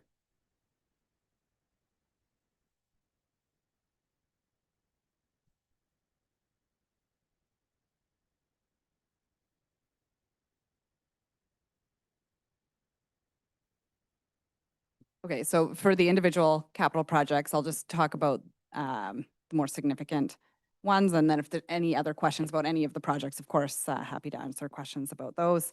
So the capital design, planning, engagement, and permitting, this is a capital ask that we've funded for a number of years now. And this supports designing work in advance of the actual construction budgets being approved. So this is the preliminary work required to even understand what we need to do. For example, this could be archaeological permitting or environmental permitting or survey work or any type of thing that supports the development of a capital project. And this budget's been really essential in getting our work completed, our capital work completed on a more consistent schedule. So that you'll see that in there again. The building facilities renewal for the RCMP and Justin's building. That's the capital renewal. So aside from just maintaining, for example, the last item you saw is the HVAC, this is actually to replace components or fix structural features of the building. The next one, Davis Bay washroom renewal. This budget, if you recall, in 2025 was diverted so that we could actually connect that facility to the new septic system that we installed at Mission Point Park. As part of that budget diversion, we had said we would bring the Davis Bay washroom renewal back the next budget year, so 2026. So you're seeing the washroom renewal budget coming back to you. However, we did apply for a grant in 2025 that included the washroom renewal in the grant. We don't know the result of that grant yet. If that grant was successful, it would cover this cost. So that's to be considered when we're looking at approving this budget item, but it is back because that was part of the budget transfer, was to bring it back for the next year. So that's where you see it.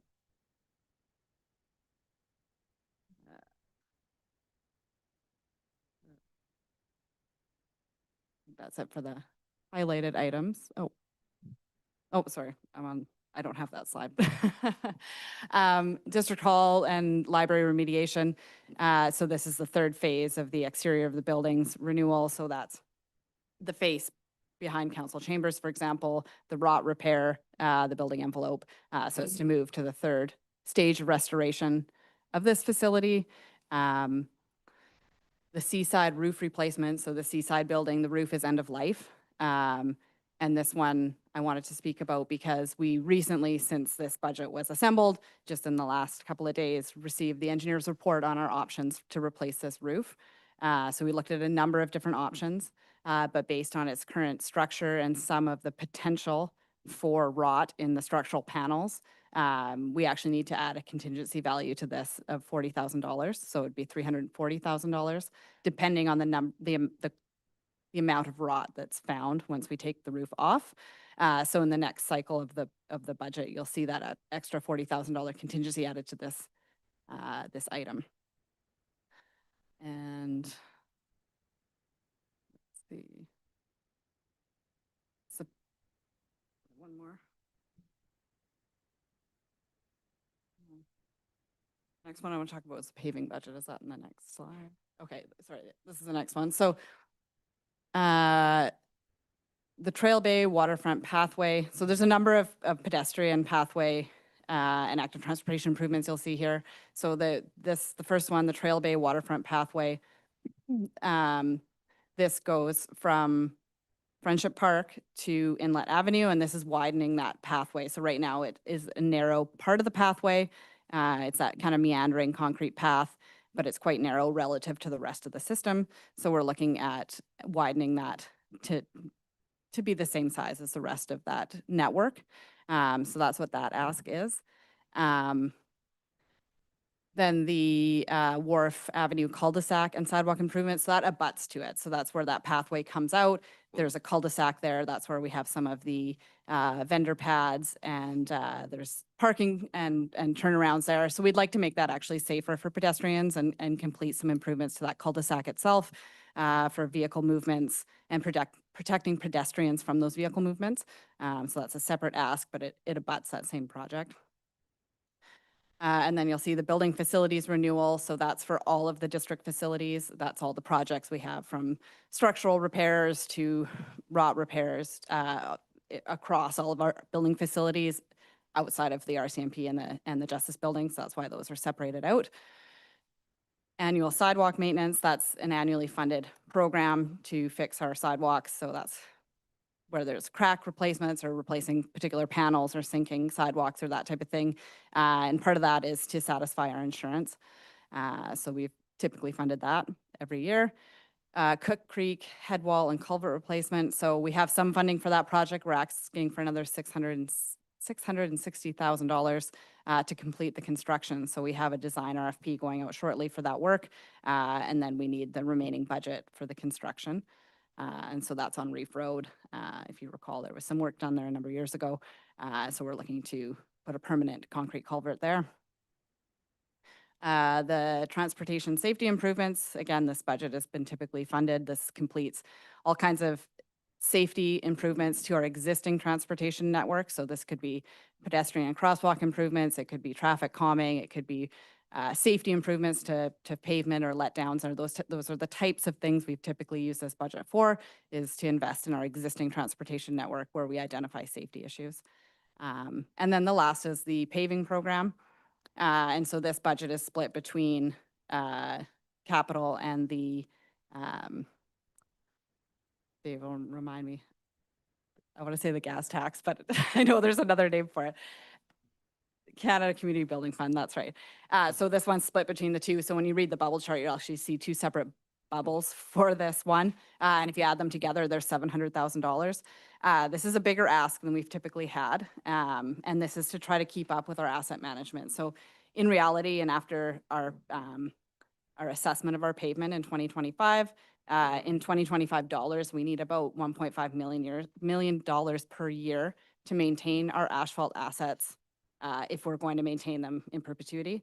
So we're trying to increase this annual ask until we can meet our asset management requirements for the pavement that we have.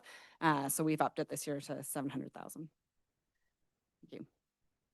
Okay, that's a lot of detail on individual projects. Councillor Inkster. Yeah, so just to start, what I was hearing was that this money, this is a lot of asks. Oh, Miss Lee has a lot of asks. Is this all from reserves?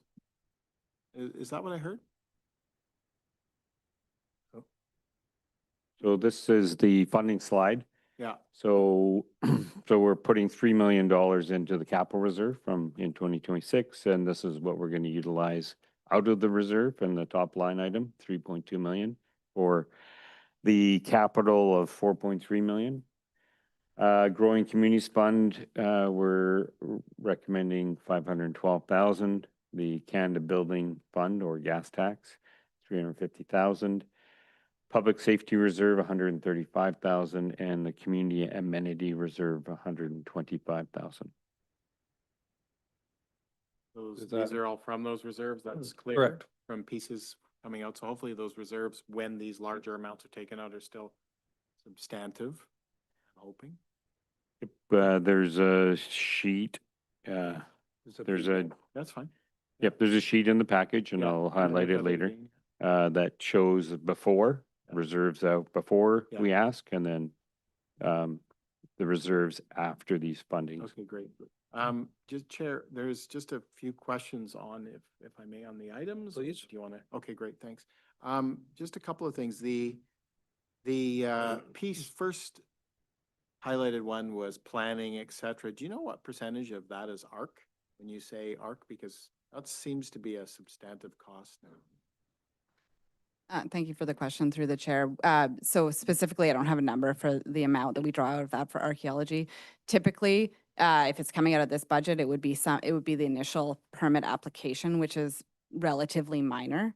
Once the project actually has its own budget, the archaeology would come out of that budget. So the cost for the monitoring or for the AIA process, that would come out of typically that particular capital budget and not out of this account. This is to get the work going until we know enough of scope that it will be a capital project and has an approved budget. So I would say it's relatively minor in terms of this budget, but of course, archaeology is substantial when we're talking about capital works. Substantial, okay. The Davis Bay washrooms, and I'll ask one more if possible, and then you go to others, and because I have a Sure, few. please. Thanks. Davis Bay washroom, you piqued my interest when you said that was part of a larger grant. So that means there's a larger plan there that we're asking for a grant for, and hopefully we're successful. What is that grant? What is it for? Do you recall? Thanks. So I don't recall specifically when we applied for that. It was mid-year in 2025. It was a significant grant application that included both the Davis Bay washroom, the Hackett Park washroom, and some of the facilities at Hackett Park, as well as accessibility upgrades to both locations. So it was the Davis Bay washroom itself was a component of that much larger grant application that we did already put in. And we don't expect to hear back from that until probably summer 2026. So it'll be a ways off before we know if we're successful in that. Okay, and so the third question would then be, I'll move it a little bit. It's the accessibility piece of Hackett Park then. Is that part of that grant? And is that then work that we previously were hoping to complete when we did the work there, or what is that? I know that we did a lot of good work there a couple of years ago, and so I'm wondering if that's just a continuation of that to meet not only the accessibility piece, but also identify some of the weaknesses with the original installation. Thank you for the question through the chair. Regarding the grant, I think a portion of it is what I'm hearing from Director Lee. Yes, you're correct. So we spoke about it last year. This was sort of the first phase to make it more accessible. When we went in and did the redesign of Hackett, we missed a few key accessibility features. At the time that it was designed, that wasn't the priority, and it turns out that was a big oversight. So we are working towards making it entirely accessible, and we're doing it in the most efficient way possible. So you will have noticed the basketball hoop and court that is accessible now and is connected by a pathway. And then we're moving towards the accessibility of that upper park because it has more accessible features for folks that can use the playground equipment and to make that more accessible. And then we'll move down until the entire park is an accessible park. Thank you. Great. Yeah, I think it's good, Chair. I'll ask other questions later, but I think the accessibility piece is really good because what we've done is we've made surfaces flat and there's no lips anymore, just so council knows. What we've also done is colorized a lot of stuff. So people with eyesight issues, the colorizing really helps them. So I think we're doing some good things at Hackett Park. Thanks. Good, thanks for that. Councillor Toth. Thank you, Chair. I have 4 or 5 questions, so feel free to come back to me or to move on to somebody and come back to me. I'll leave my hand up until I'm done. The Seaside Center roof replacement. I'm wondering if that's intended to be like for like. I think it's asphalt shingle right now. Or is there an opportunity in this project to upgrade to something like a metal roof, which would probably last the life of the building? Yes, thank you for the question. So we actually were looking into replacing it with a metal roof. That was the intention. And we had our structural engineer actually look at it from the perspective of could we facilitate that with the existing building? And it turns out the type of structural panels that the roof is constructed out of do not support metal roofing. They're OSB board and not plywood. So you can't actually fasten the metal roof to them. It wouldn't be strong enough. So essentially you'd have to replace the entire structure of the roof in order to put a metal roof on. So really our only viable option without replacing the entire roofing structure is to proceed with asphalt shingles. Good question. Next. Thank you, Chair. I'm sure in the day it made a lot of sense, but that's really disappointing from an asset management perspective. The transportation safety improvements, you mentioned it's sort of like, curb letdowns, sidewalks that need to be upgraded, things like that. Does that fund also allow for, completing sidewalk sections that might be missing? I think of, for example, in front of the Rona Appliance Center, I think right through there's a section of gravel. And if so, is there a process to bring items forward for consideration? Like, can the community associations bring forward items to fall within that possible funding envelope? Thank you. Great question. So this fund is intended to not construct new assets, but to make existing parts of our network safe. So our transportation network was constructed over a number of years and different standards throughout those years. So sometimes things that were constructed in the 90s don't meet our safety requirements now, that type of thing. So that's really what this is intended to be. If there was a segment, for example, of missing sidewalk between two areas, then it likely could be applicable. And anything that would be proposed would be considered through engineering. So a proposal could be made. And some of the community association asks, in fact, do get funded through this transportation safety improvement. So we get a lot of requests for traffic calming, for example, and through this community associations. And this is where typically that funding would come from. Thank you. Councillor Toth? Thank you, Chair. Just waiting, just in case you want to call on somebody else. I can't really see everybody when the image is only 1 inch wide. Can I ask staff to confirm what sort of things would be eligible for funding through the LG CAP reserve? I know that that's climate action and mitigation.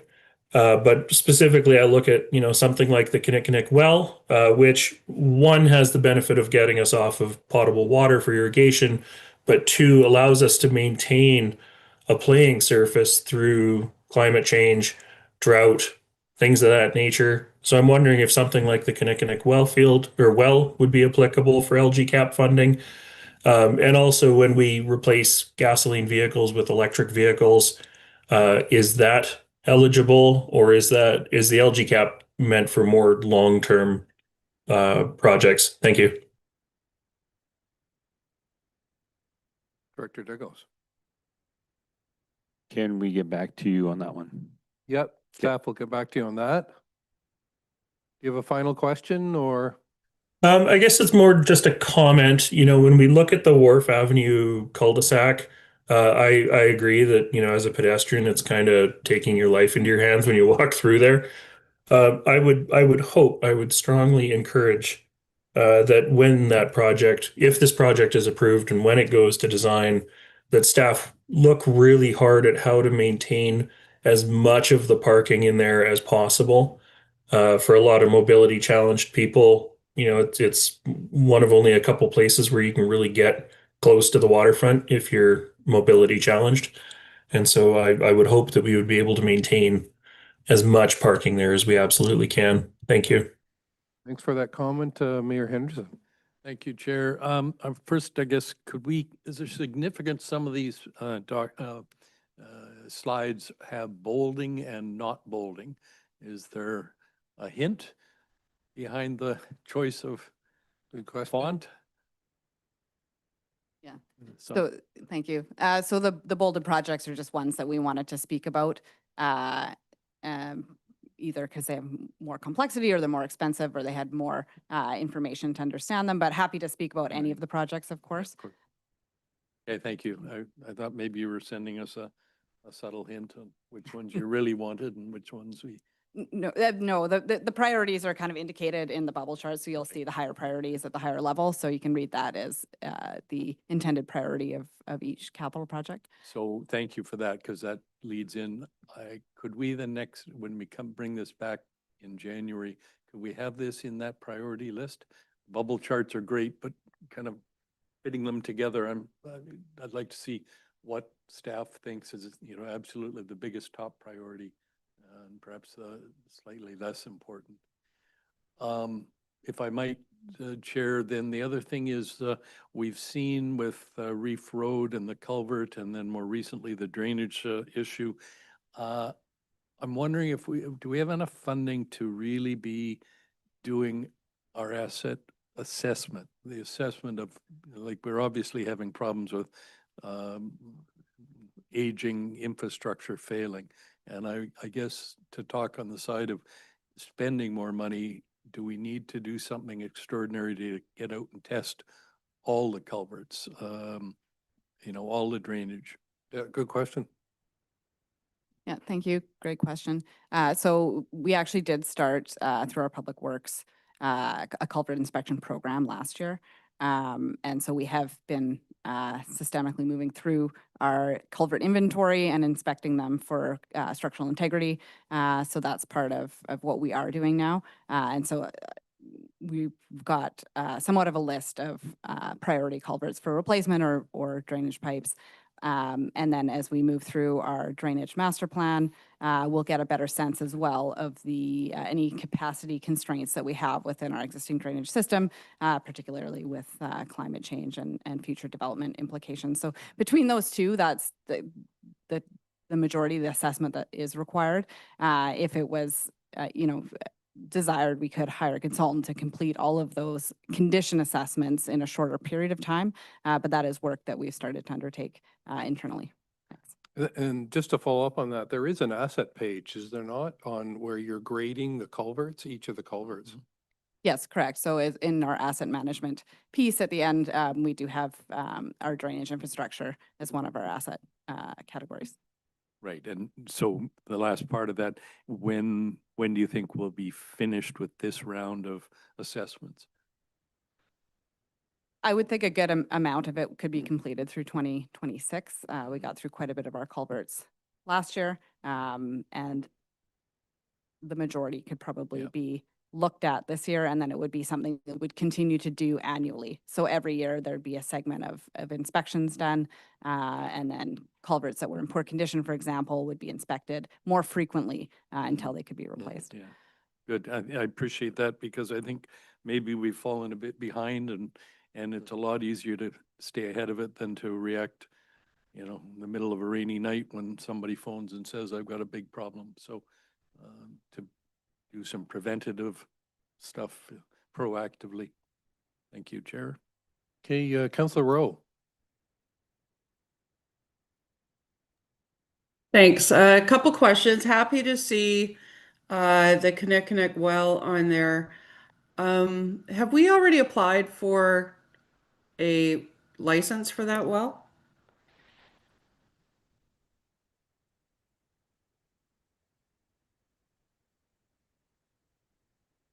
Dr. Roberts.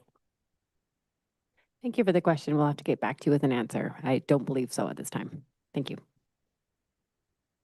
Okay, well, I actually reading it now, it does say irrigation well development, so I guess that would be part of that anyways. Second to that, could somebody speak to the Proctor Bike Park?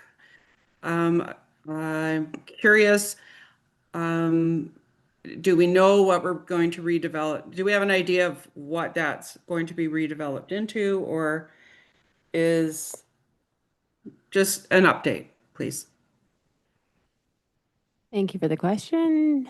Through the chair, I would be happy to, and maybe Paulo could pull up those slides for me if that's, thank you. We have some hidden slides in case the question got asked. This is an exciting one for the senior management team. Everyone seemed to be on board, which doesn't always happen for us. But this is something that the community services team is looking at. So we went through a number of different options and spoke to the landowners behind Proctor Bike Park. So the history there is that we did have to crunch the bike park down a bit after we did the Trail Ave redesign. So when you're looking at the park now, it's smaller than it used to be and a bit worrisome for young kids that are on there and can kind of spill out onto the sidewalk. So it's been noted as a bit of a hazard and something that we were looking at redesigning. We also hear a lot anecdotally from the community about how we're a bike community, but we don't have things like a pump track for younger folks. And so we looked at a few options. This is a modular pump track that can be put on leased land and can be moved anywhere. And a number of municipalities are using a modular design like this one and particularly from this company. They also advertise this one track that we are looking at, that's the cheaper option, is accessible for wheelchairs. So you'll see that picture there. So when you're thinking about archaeology, we don't have to dig any land. We would have to still consider it because we would be leveling the land to put the pump track on. But we're looking at this being behind the existing pump track and then redesigning the area. So we would still have the small dirt one, and then we would have this modular pump track that would line up behind, adjacent to the hydro lines. Thanks for the question. Thank you. It's good that you have secret slides, but it's, when with everything else going on, it's this kind of stuff that, speaking personally, gives me a little bit of hope, so to speak. So thank you for sharing that. I love the accessibility of it, and that is huge. So thanks for sharing. That was the end of my questions, Chair. Okay, thanks, Councillor Rowe. Councillor Inkster. Glad that unhighlighted item, I think it was getting a little bit of discussion. It looks interesting.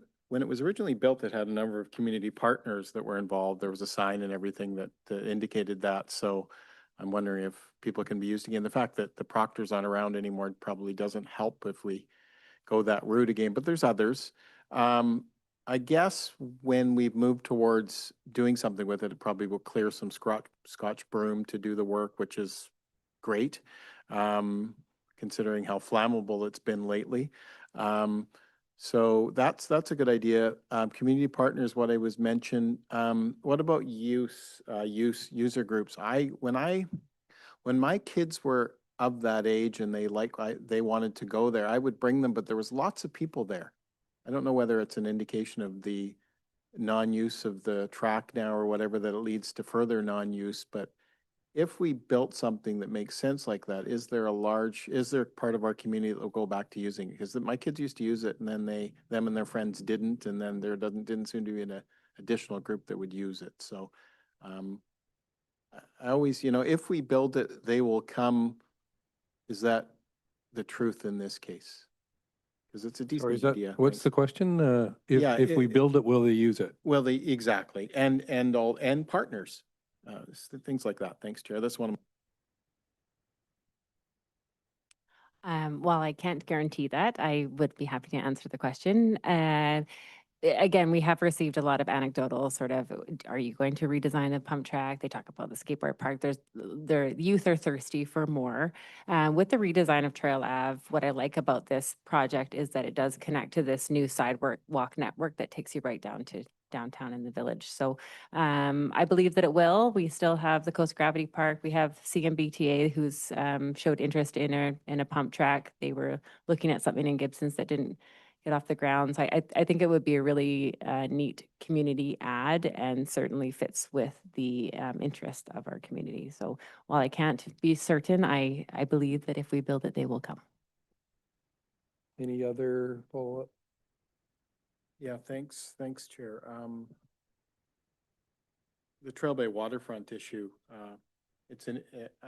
we'll see what happens with that and making it match up with the paths in front of the watermark.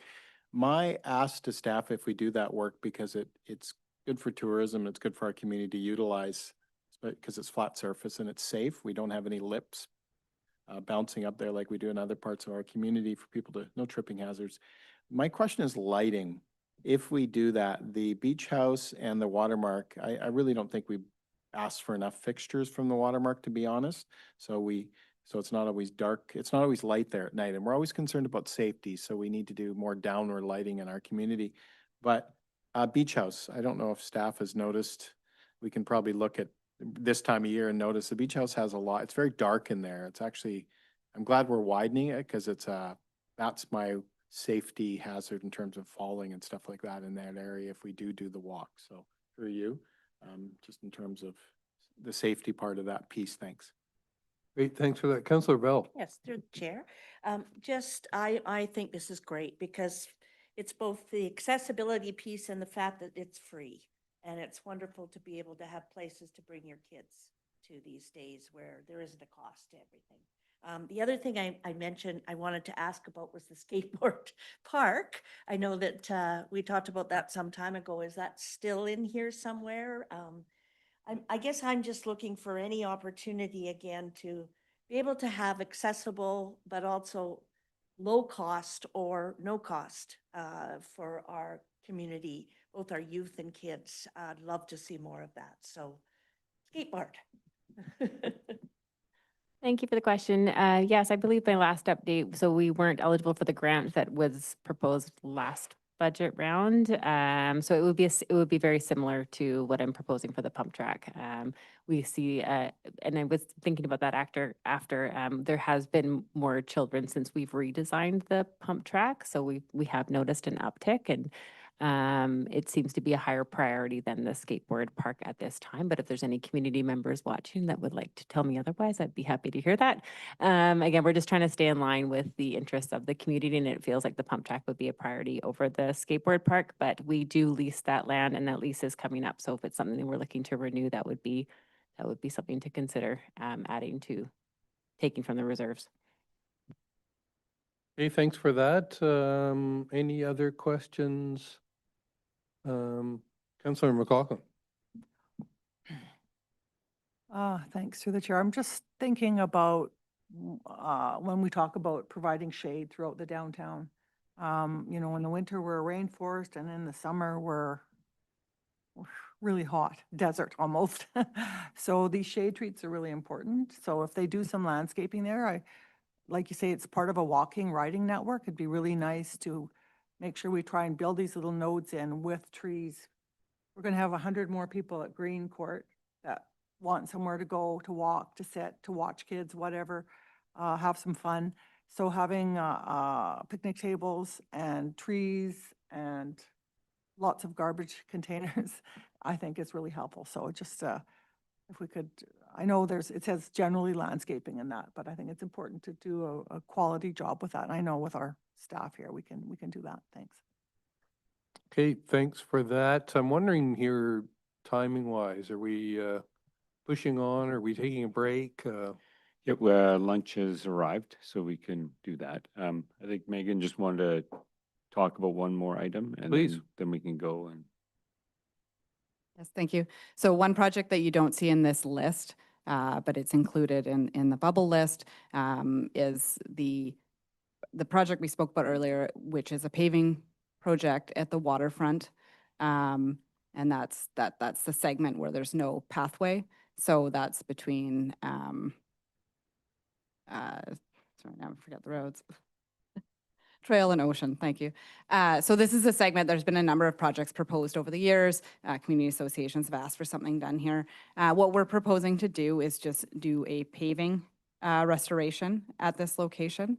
So we'd like to repave it, apply new curbing, and do some line painting to delineate the parking more specifically in this location. So we wouldn't be changing it functionally at all, but it would be a paving project that would then kind of improve safety in terms of the line painting. And so it's $85,000, but it's intended to be included with the paving program. So that's why you don't see it as a dollar value or an ask here.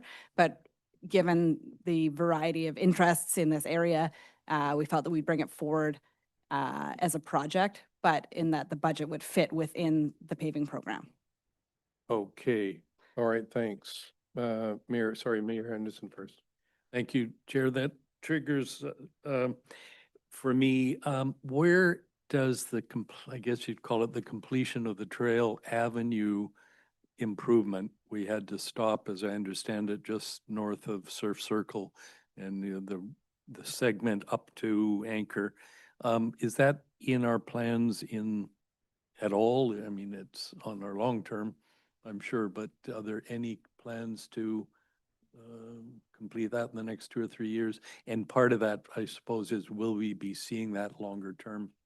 I've seen giant spreadsheets in years gone by of projects. Yes, thank you. So that project continuation is intended to be funded as a grant becomes available. So we have applied for grants but not been successful for that continuation. So we continue to look for grants that would suit the extension of that project. So until a grant arises that fits the scope of that work, we haven't brought it back to be entirely funded through capital. But if there was interest, we could look at what the current cost estimates are for some future project without grant funding. But it's not currently in the capital plan. Thanks. And what about the longer term, the big spreadsheets that we've seen in the past that talk about not this year, maybe next year, or deferred to, 3 years and so on? Yes, thank you. So it would be in the longer term plan, but earmarked for grant funding. So then you again won't see it in the immediate budget year until a grant has been identified. So it still exists there with the intention of being a majority grant funded project. Right. Thank you. My question though is, are we going to see those longer term, the total spreadsheet of all these different projects that are, Design. well, the list? Yes, Hey, it'll- we know we can't do it this year, but it is on our list for sometime in the future. Yes, council will see the 5-year capital plan with the 5-year financial plan. So in the next couple of months, yeah. That's thank- correct. Yep, thank you. Thanks. Councillor McLaughlin. Yes, thank you on that patch of dirt, whatever it is now, sidewalk. I'm just thinking, if it's going to be concrete, which I presume it is going to be concrete, that piece of trail. I mean, it's easy to maintain, but actually people I talk to that have wheelchairs, they don't like that. They don't like that kadunk of going over pieces of concrete. Yeah, the sidewalk. And so I don't know if we can think about, also, part of the path there that's dirt is because people like to run along there. And they don't like running on concrete unless they want to have, splints and problems with their feet and shins. So it's something to think about in terms of maybe moving forward with the design. Maybe part of it's concrete, but maybe part of it is something else so that it becomes more flexible.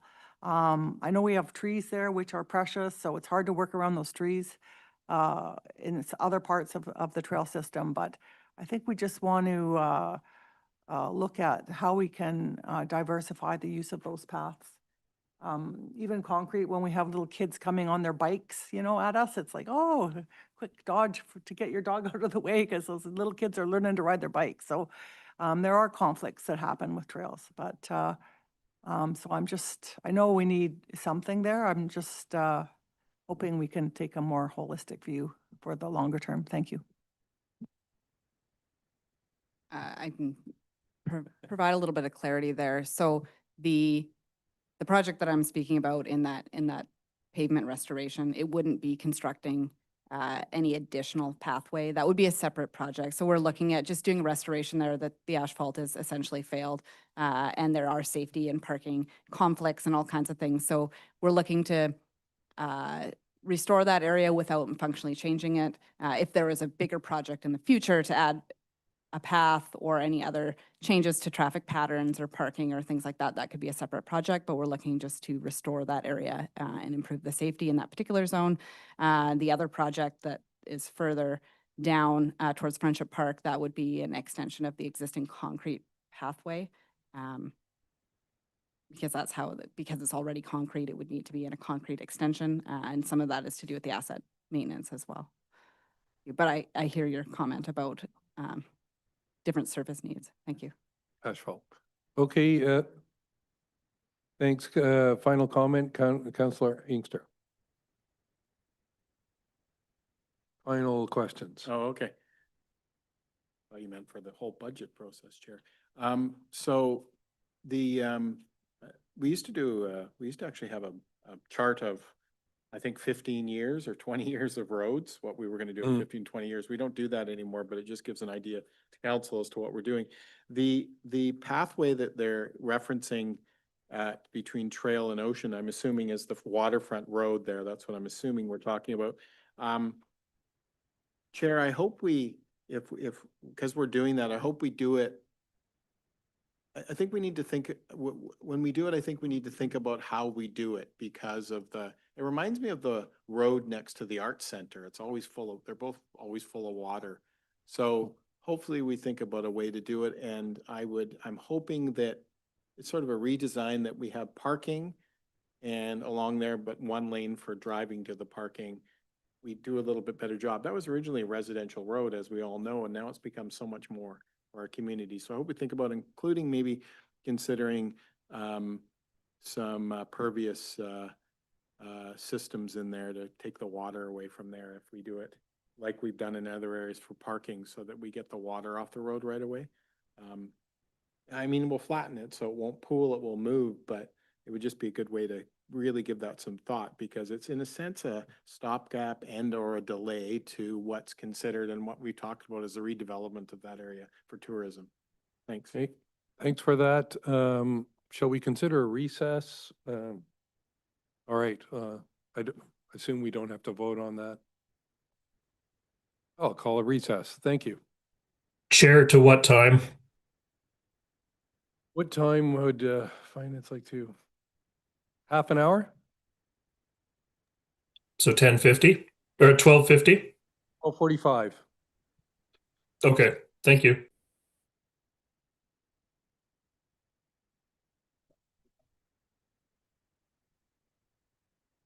Okay, thank you.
Richard.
I've got to go and do a Zoom call.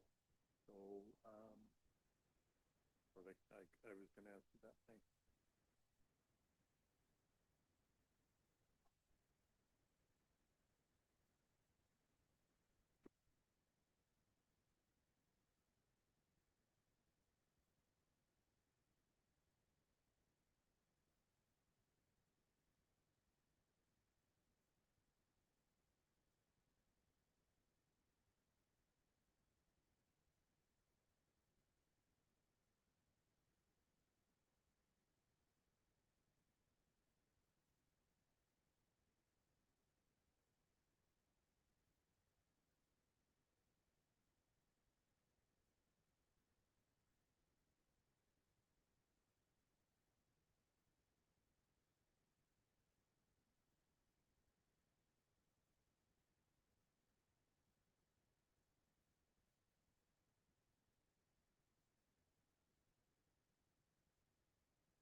So just to confirm, Chair, I am here. I am on audio, and like I said, I'll turn my camera on if I need to. Okay, thank you.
I don't, let's get cracking here.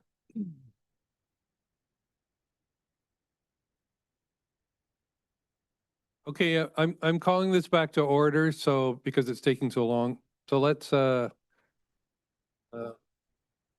starting on sewer operations, I believe. Okay, one more slide on capital.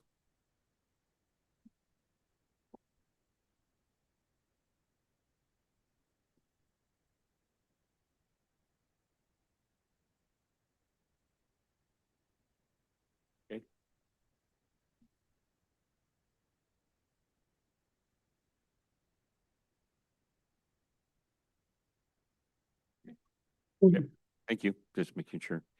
Okay, so one more slide to do with capital. This is just putting the capital in different buckets as to where the capital is driven from. So the majority of it is engineering, public works, nominal or smaller amount from vehicles and equipment, information technology, 161,000, facility upgrades, 1.5 million.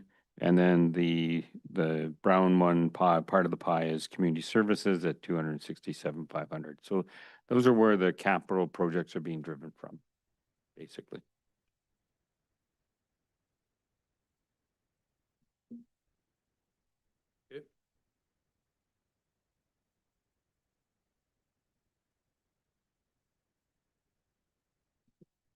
So we're just going to jump a few slides. We're going to go to the sewer overview. Once again, yeah, we've used the best information that we have to date. Same level of service that we've had in the previous years. We haven't included any operational requests or capital yet. That's will be evaluated by council. 1% increase in fees is $34,080.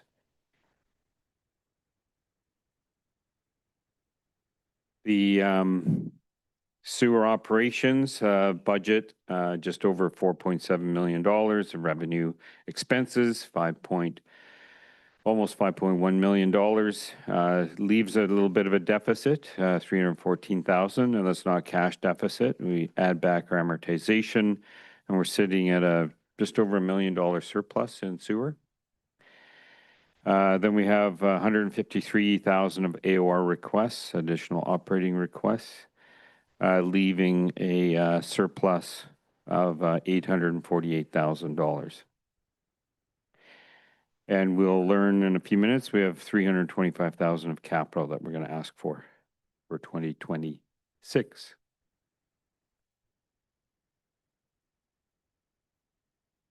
Next slide. Okay, two AORs for sewer.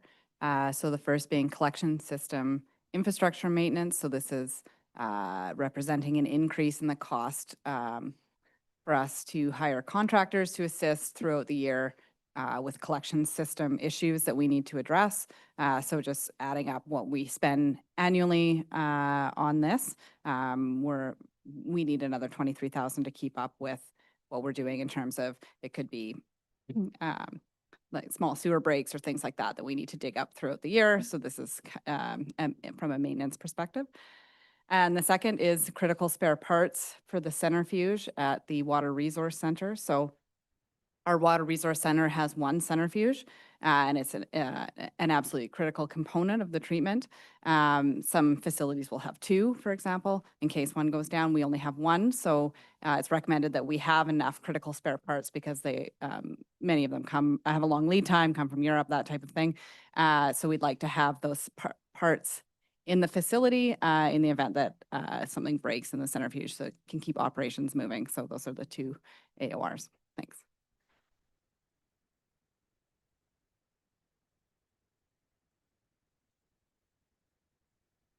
Next slide. So on to the capital request for sewer. So we have the sanitary collections, asset replacement and renewal. So there's two components to this. One, we typically fund annually, and this is to replace or renew components of our collection system. So that's piping, manholes, that type of thing. Additionally to this, we have a project to construct a passive overflow system at 3 manholes in the Wakefield catchment where the upper level area transitions to pressure main. We've had some sewer overflows there because the design was not as good as it could have been, for example, from the 90s. So we're looking to upgrade that to a passive system so it will just automatically overflow to our gravity system. So that project is built into here. And then the second is the WRC asset replacement and renewal. So again, that's an account that we fund every year to replace the various assets within the WRC. So this could be anything from pumps to valves to that type of thing, as well as in this ask, there is the replacement of a radiator for our backup generator for the Water Resource Center. So that's in here as well. Happy to answer any questions about those. Any questions from council so far? Councillor McLaughlin. I'm just wondering, through the chair, if all these various capital and operating WRC costs are typical for a sewage treatment plant, or if they're because of our high level of service we're getting from it that we have these ongoing high costs, because I'm tempted to add them all up over the years, but I'm afraid to do so. Thanks. So I can kind of answer that in two parts. You could always expect maintenance and renewal of assets in any type of facility regardless. Our level of facility will have more components because of the high level of treatment, and some of those components are more expensive perhaps than, say, the average level facility, and some of them have come from further away. So the cost of the individual components may be more in our facility, but certainly asset renewal and replacement and the wear time on each individual part would be completely normal. So there should be always an expectation of that. But because of the complexity of the facility, there's just simply more moving parts. Thank you.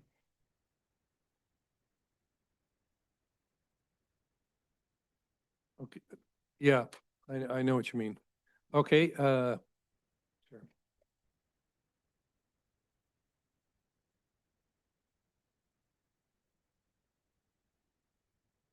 Okay, so we move on to septage, and we've been through the top three bullets already on all the other areas. So 1% increase to fees. The only one we haven't talked about here is $4,850. So this is a little bit better news than last year on this one. The septage revenue is actually on an upward trend, which it hadn't been for many years. We seem to be getting more hauler activity than we've had. And so that's positive. So if we start going down, revenues estimated 500,000, expenses at 493, tiny surplus there. We're going to hear about the AORs in a minute for 170,500. And so that would leave us in a overall deficit of 163,000. And then capital requests are going to be 15,000. Next slide.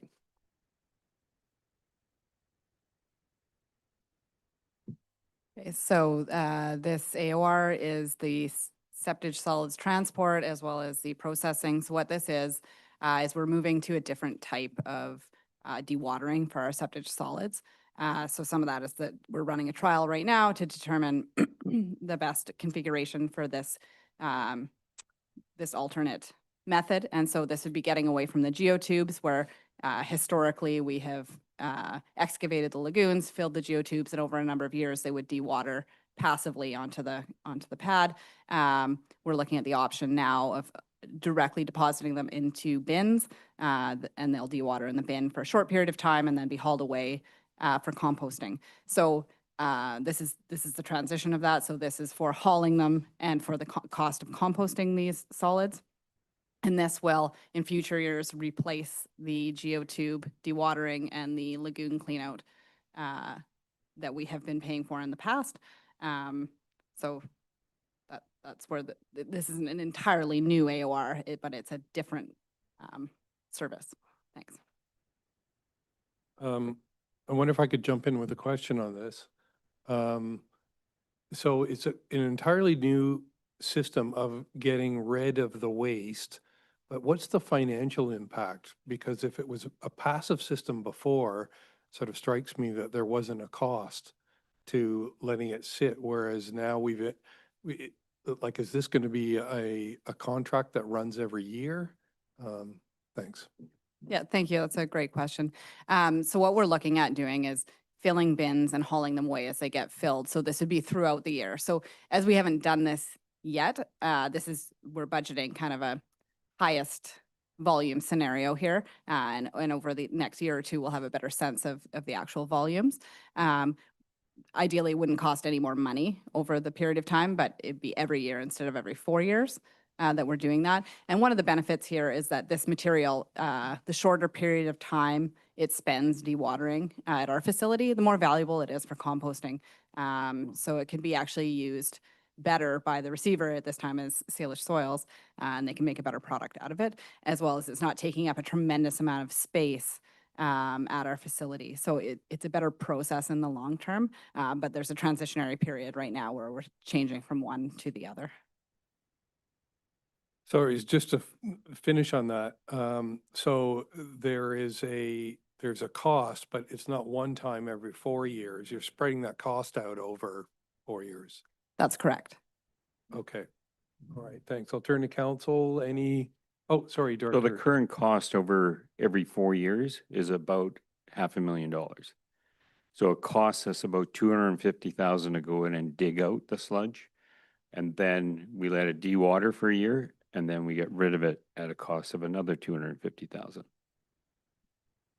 Okay, and there's no value to, I think council's already approved the contract to ship it to Salish Soils. Is that correct?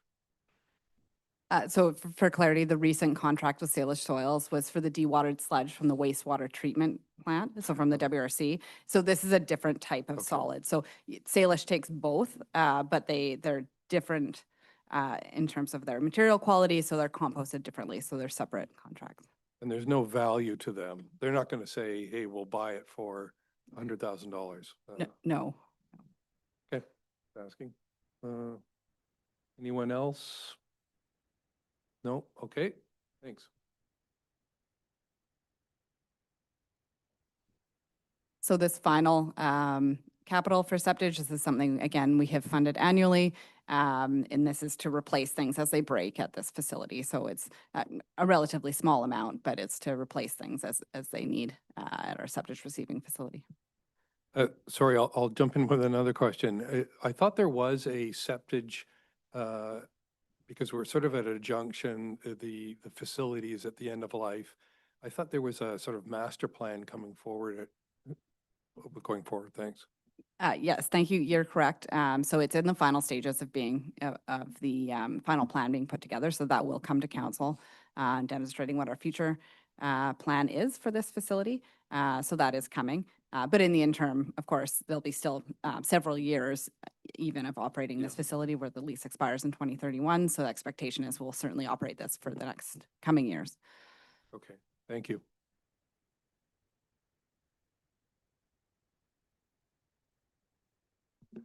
So this is just a summary of where the capital is being funded from. So 325 from sewer capital fund and 15,000 from the septage reserve.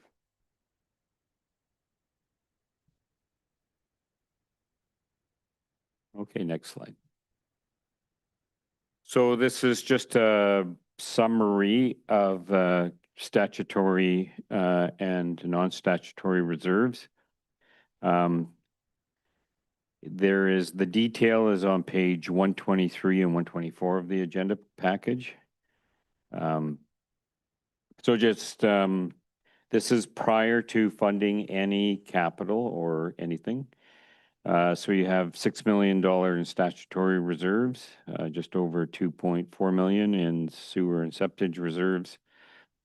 Non-statutory reserves are sitting at just over $9 million. And development cost charges are sitting at $4.5 million.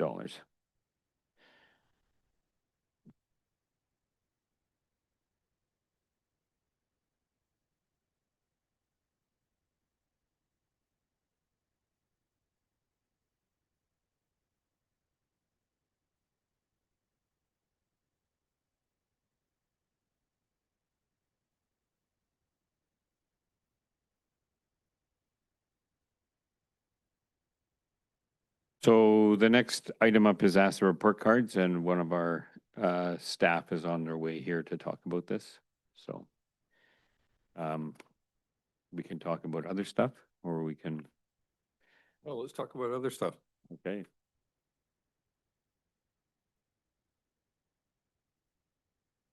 Sorry? Oh, Councillor Toth, sorry, thank you. Thank you, Chair. It's just a general question. The debt for the WRC, remind me, I believe was expired at the beginning of this year, or was it last year? Is that generally where that $1 million in sewer surplus is coming from? Is that retired debt? Thank you. Essentially, a large chunk of it is, yes. think we had one payment in 2025 of about, I'm going to just estimate it 340 or 370,000. So yes, that's part of that. Yep.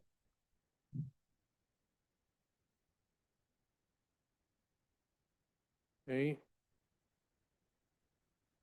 Do you want to show the, unless it's not in sequence, the changes to the reserves? Sure. 25 to projected 26? Sure. So, Hal will pull up. There we go. So this is in your agenda package, and I believe it's page 1.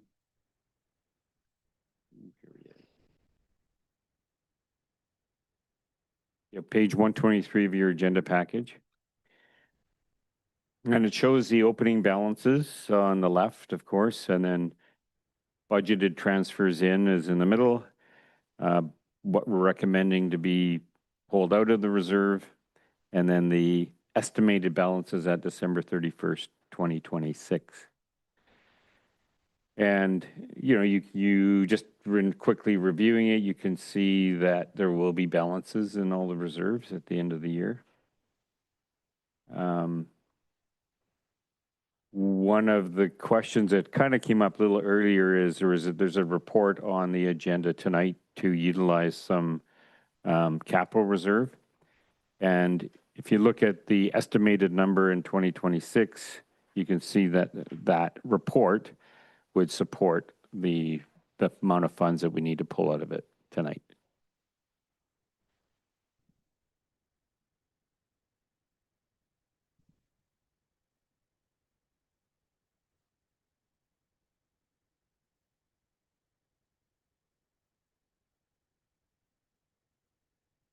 That's page 123 of the agenda, right?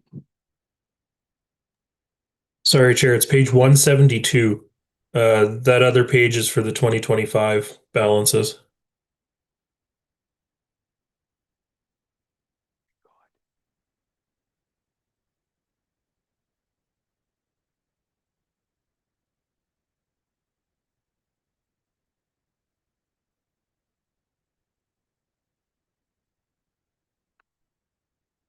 Council, any questions on change in reserve numbers? No? Okay. Can you slide down to the DCCs? And same with DCCs. At this point, we're estimating the amount of money that would come in 2026, and there's no budgeted numbers coming out at this point. So that would be it for reserves. Oh, sorry, why would there be no money projected going out? So we don't have any projects that would utilize those in our current budget or the recommended capital list. There's no projects that are DCC eligible. And when's when's the projected update of the bylaw? We're quite a ways through the DCC project. It's waiting on, we're just finalizing the transportation master plan and feeding that into the DCC bylaw. So it's waiting. It'll be a cascade of projects that are Yeah. completed. So it's in line right after the transportation master plan. So that'll be coming back in the coming months, the DCC program. But it's just, it's a successional Yeah. array of plans. So, but yeah, so you'll see that in 2026. So do you think that bylaw will come in for finalization before the end of council's term? I expect so. Yeah, Okay. but it could take then there's a grace period of a year as well before the Okay, interim projects and things like that as well. So, all right. Okay, thank you. Okay, so now we go back to the report cards.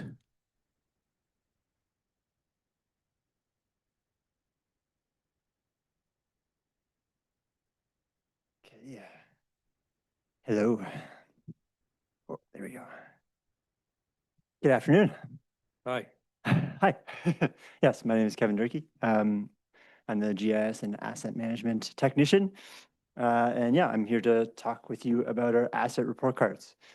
So in your agenda packages, I think it's pages 121 and 122. I think that's your budget book number. I don't think that's the agenda number. Yep. Thank you. Yep, no, perfect. So yeah, our asset report card. So we started doing this back in 2022. And the idea here was to give a point-in-time assessment of our assets. Specifically, we started with just looking at the physical condition. Yet, as you'll see in the slide, and on page 122 specifically, we now don't just look at physical condition, we also look at capacity versus demand, and we also look at the functionality condition of it as well.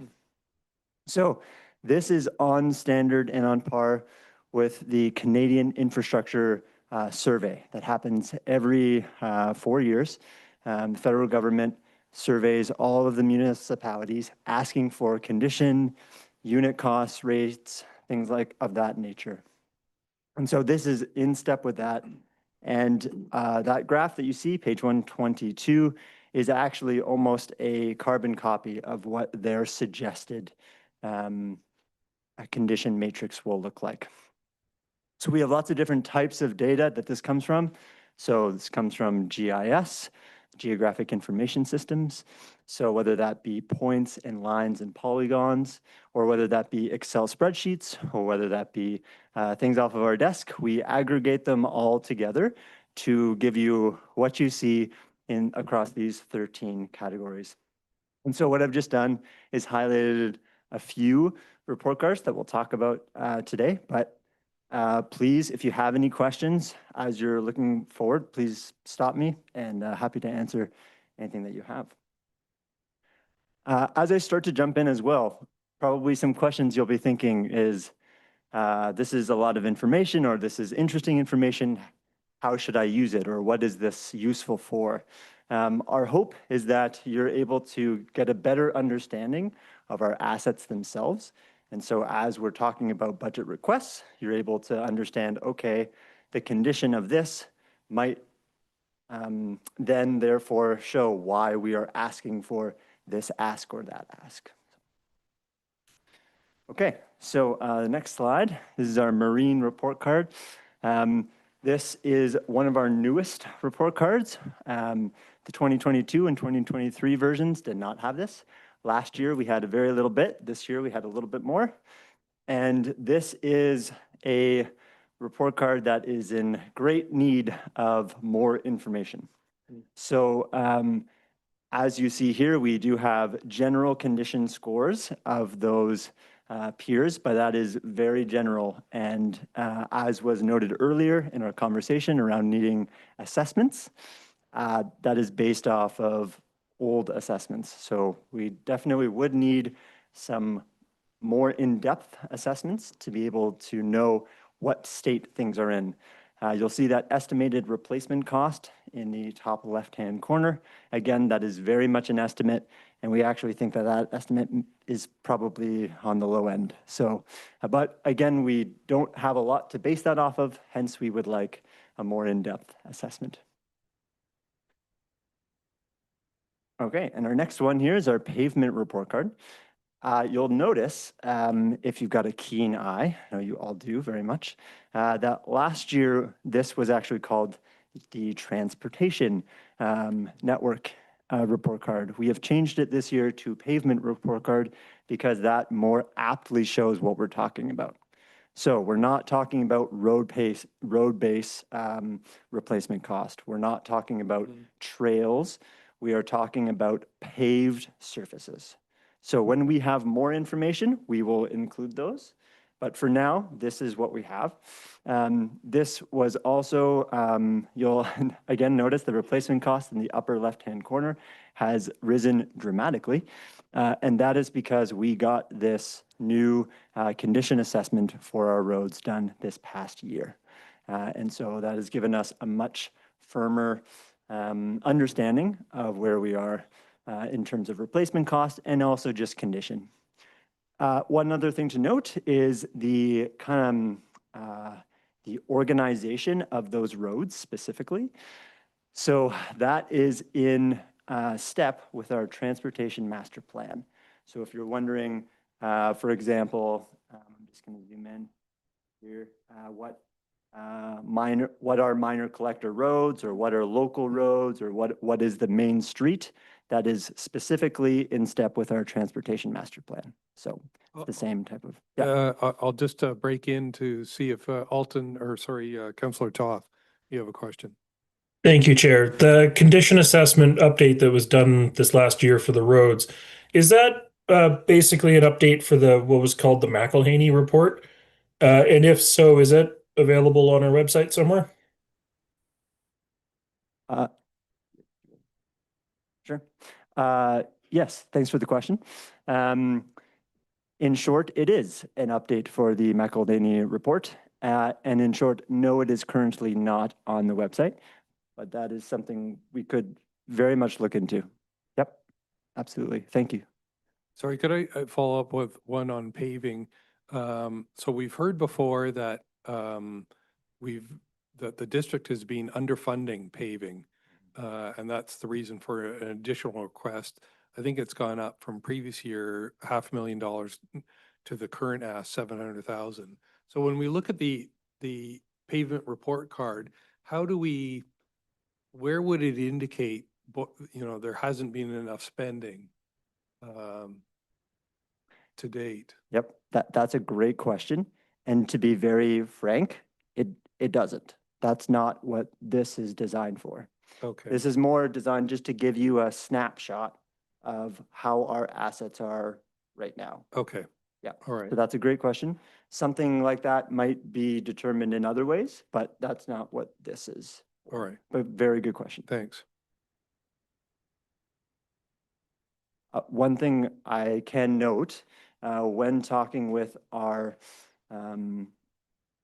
contractor that we used, they were very surprised at the relative good state of our local roads. Oh. However, when we dove a little bit deeper, we noticed that all of them were developed within a certain time span, showing that they were actually pretty much all developed by developers, hence why they were in good shape.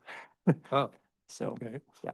So just showing, again, the relative state of when a lot of things were built. All right, thanks. Sorry, another question from Councillor Toth.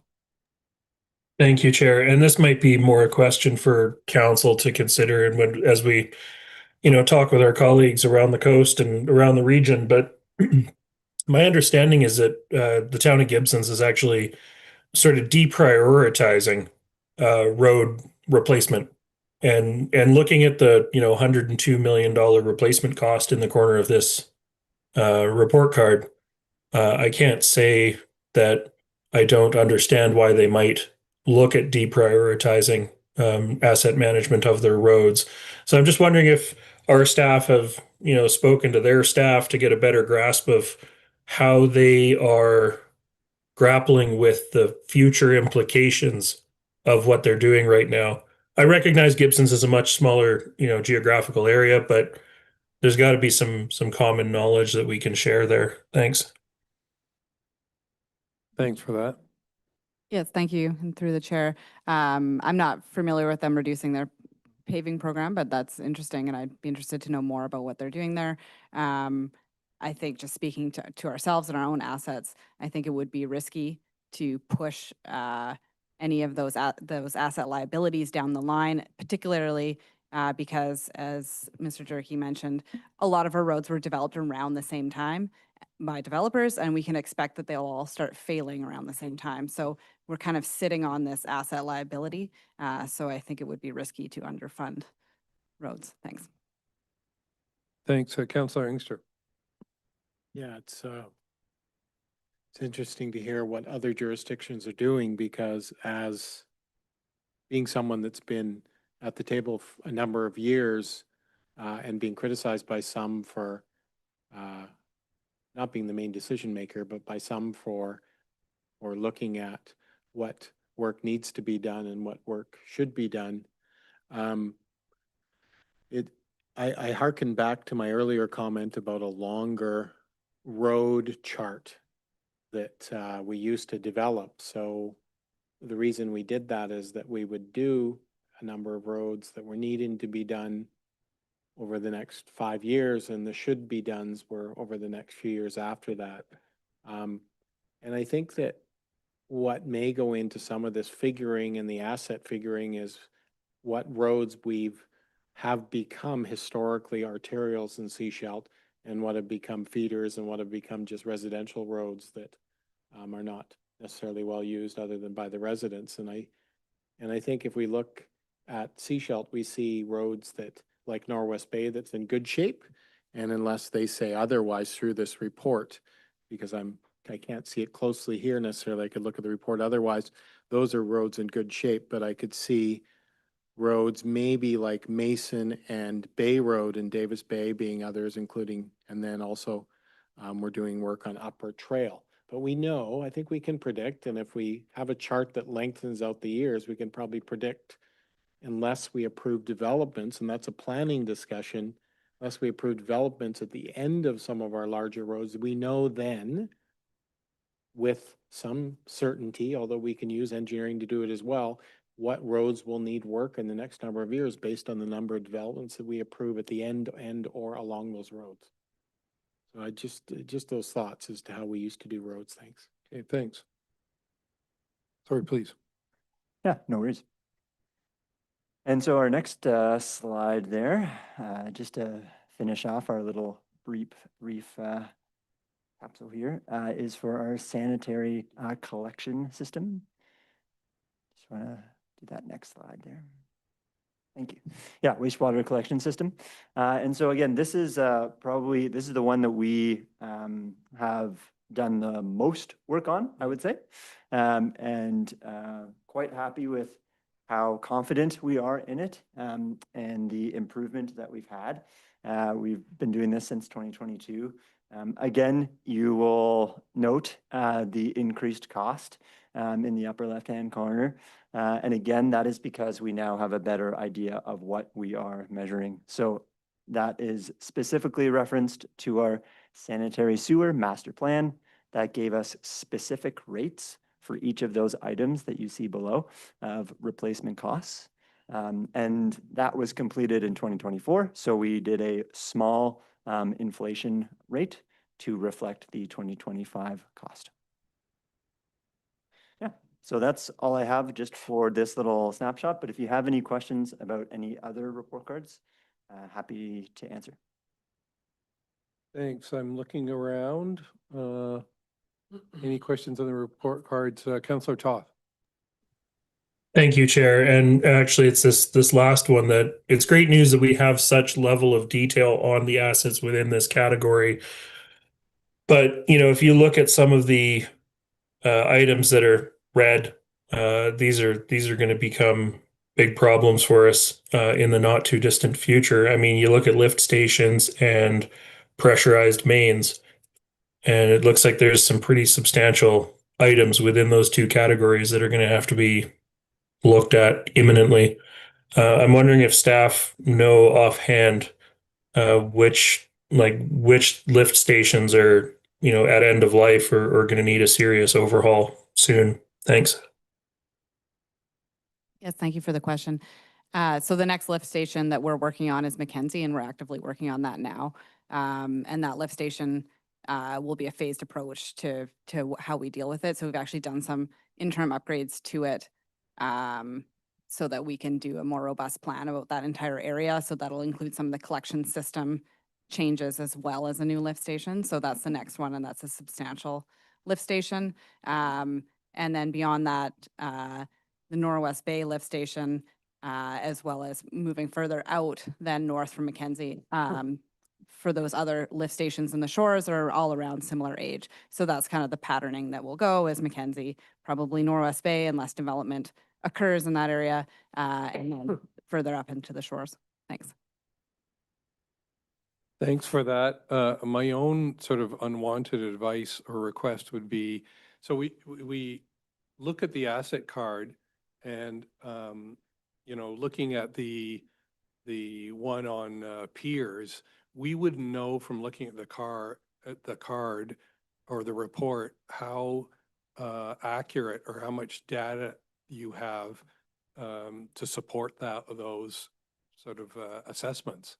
So I thought the prior years, there was actually some kind of indicator that, you know, we've analyzed 50% of the peers, or some kind of indicator to show how much information you have on each asset. Absolutely, yes. Great question. That still exists. Yep, it is still okay. in the very bottom. If you look at it, it's not in the screenshot here, but if you look in your report card, you'll see it at the very bottom. It'll say data confidence rating, A, Okay. B, C, D, or F. So even though this is a B rating, because we do visual inspections on this often. So, but it's more that we don't have a great base of what we're doing it from. That's kind of where we're lacking in that way. So, Okay. but yes, that is still there. And yes, we do try and make that, and all of them, try and make them an A rating if we can. So usually an A rating means we've gotten a specific master plan, specific unit costing, that's corroborated by multiple levels. So. Okay, great, thank you. All right, thanks. Is that that's the end of the asset assessments? Just jumping back to planning now. Sure. Okay.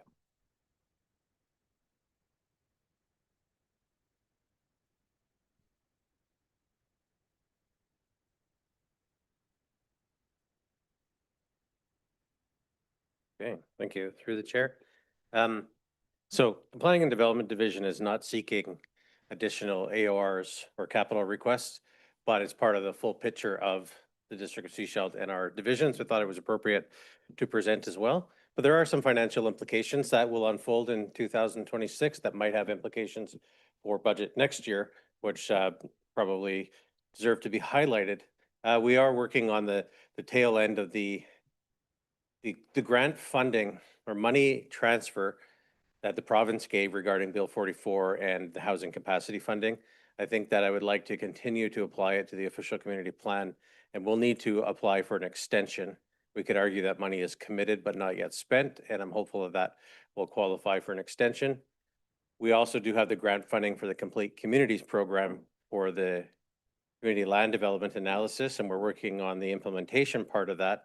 We haven't yet received the second half of the funding, but they have indicated we're eligible, but have asked a number of questions. So we are working on that part as well. So we're hopeful, and there are financial implications that will unfold next year. We're also in early discussion with just staff of the regional district in advance of a report to the board about MRDT funding and excess funding above and beyond those that are apportioned to the housing coordinator and how that might work as well. But the primary work plan item for us, of course, as council well knows, is the official community plan, the implementation of the CLDA, moving into the OCP. We have an internal staff team, and we work with SCRD, Sechelt Nation, but we're also working with Dialogue Design Consultants, and we're working on an amendment to our contract of services to enhance engagement. That's coming very soon. We'll have more information to share with council early in the new year, and making some progress and making some plans. And again, looking at 2026, of course, last year of council term, and putting together an appropriate transition plan so the incoming council knows what has been accomplished and where we are in that work item. Thank you. So then, of course, council also recently received a report on climate action and developing our priorities into our plans, into our bylaws, the work that we've already done, the work that we'll continue to do. And there were some budgetary numbers that were presented in that report last week in a preliminary fashion. And we'll see where the year goes, what is eligible for LGCAP funding or within existing base budgets of our departments. But this time next year, we could be talking in more detail on some of these in terms of financial numbers. And then just to highlight on the residential development portion of things, that takes up a significant amount of our time. And also wanted to highlight that some of these developments, including this one here, TELUS Living, have contributed community amenity contributions over the years, which we suggest can be used for the Proctor Bike Park. So it ties together some of the things that we've done, some of the things that we can do. But these are all coming together, and we're finding both issuing permits and closing permits is kind of an all hands on deck scenario. It'll take a lot of time and effort from our staff team, from the applicant staff team to bring together completion and occupancy of TELUS Living and Green Court in the first half of 2026 and community services in the second half. And so that's everything from completing terms of the development permit for landscaping. It's the on-site, off-site servicing. It's the architectural and engineering drawings for building permit. And so the Solaris building on Shorncliffe, which I know council has expressed a lot of interest in over the years, we are inches away, if not closer on that one, working on cost estimates for off-site civil, working on letters of credit for on-site for development permit and landscaping work. And we are nearly there. And that took several people from engineering, building and planning for the better part of the last month. We've been working with the applicants on a daily basis and we're almost there. So it's not a specific budget ask, but it creates a demand on not just planning and development, but engineering and operations as well, and a lot of time. But we're pleased to see some of these and we're implementing some of those recommendations within the housing needs assessment. There's the whole housing wheel, the spectrum of housing, market housing, non-market housing, all coming together and filling this need that has been apparent in Sechelt for a number of years.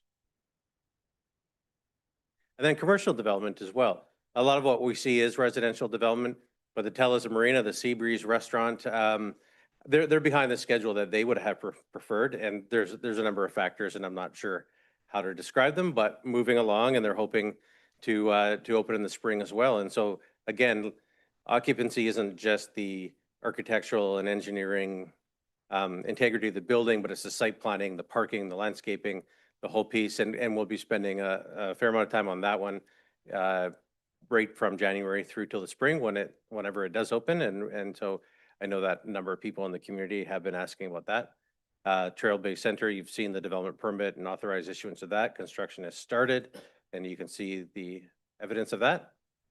We had a development permit for Sechelt Inlet Crescent for window manufacturing. I think that one's coming to council likely in January, just waiting on some information, but it's a positive. This is Sechelt Inlet Crescent above, Edgewater. I was thinking the name of the garden store, which I do shop at. I'm just gone blank. Quality, and then SK Auto or OK Tire, and then up in there. And then adjacent to that is and adjacent to that is a subdivision, an industrial subdivision that we're getting much closer to on as well. So in addition to the residential piece, there's this commercial piece that is adding to our tax base also. And I do believe that was it. And that's a very quick overview of the Planning and Development Division. Thank you.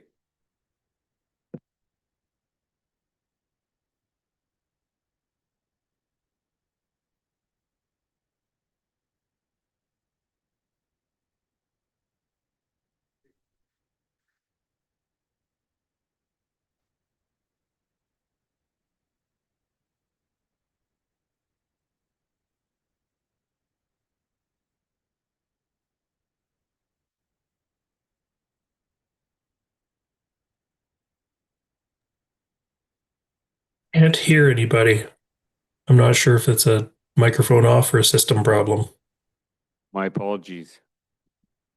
So we're just, we're at near the end of our presentation and our slides show here. And so although we've talked about a number of the items, some specifics, we haven't talked about every item, but we've included information in your package in the provisional budget book on every item, whether it's an AOR or capital item. So we encourage you to go through that before our next meeting.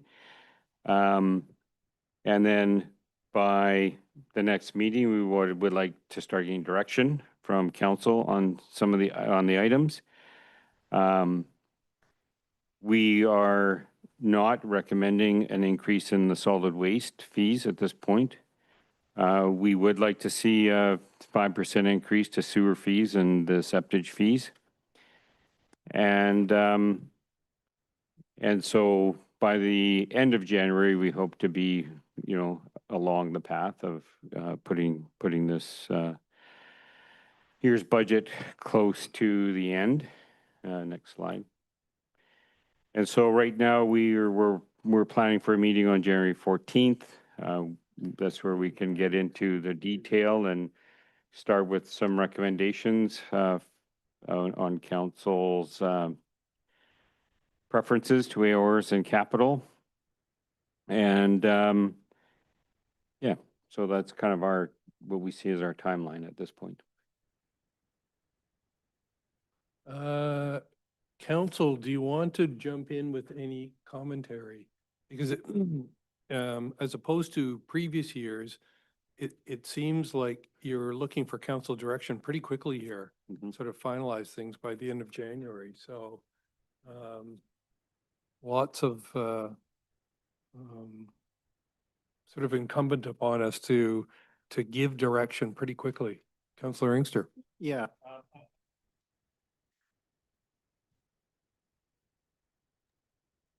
Can't hear.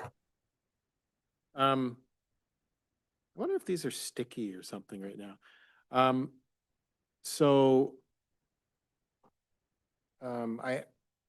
We talked about I talked about an earlier amount earlier about lowering, using what we would see as surplus to lower the requested amount.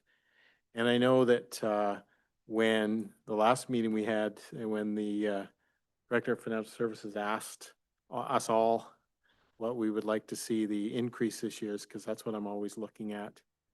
And I said 3%. I don't think he's happy with that. It's probably not doable.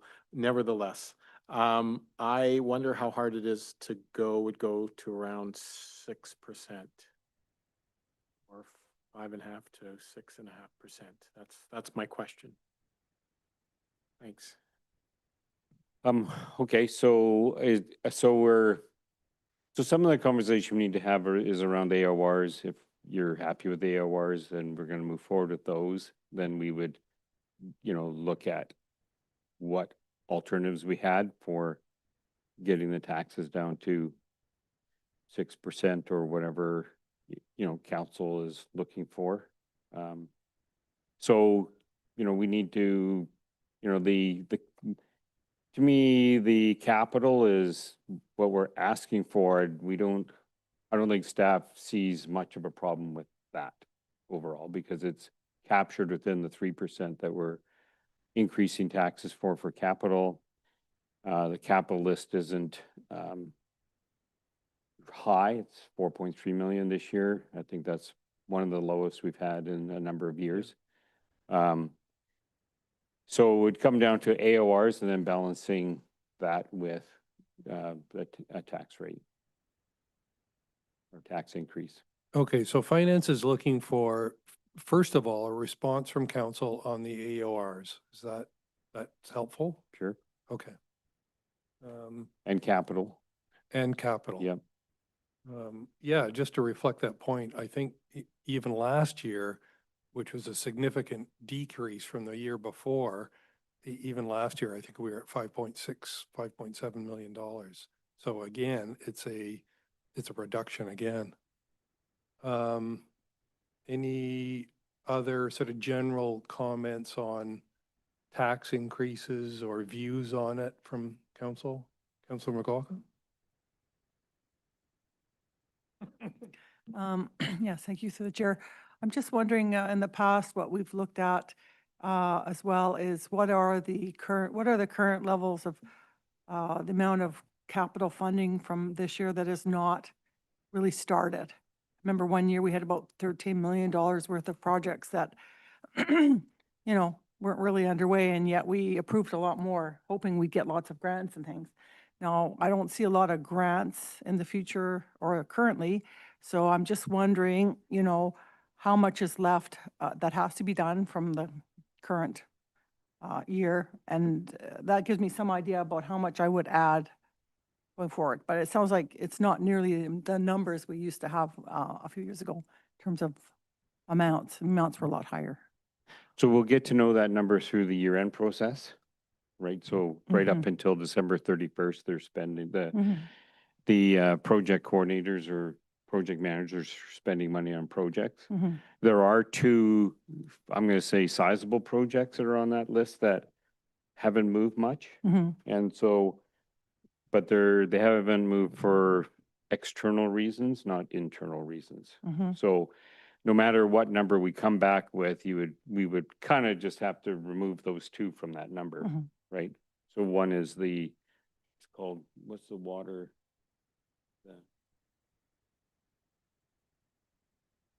Yes, one of them is a grant that we got from the province. I think it was a $5.4 million grant.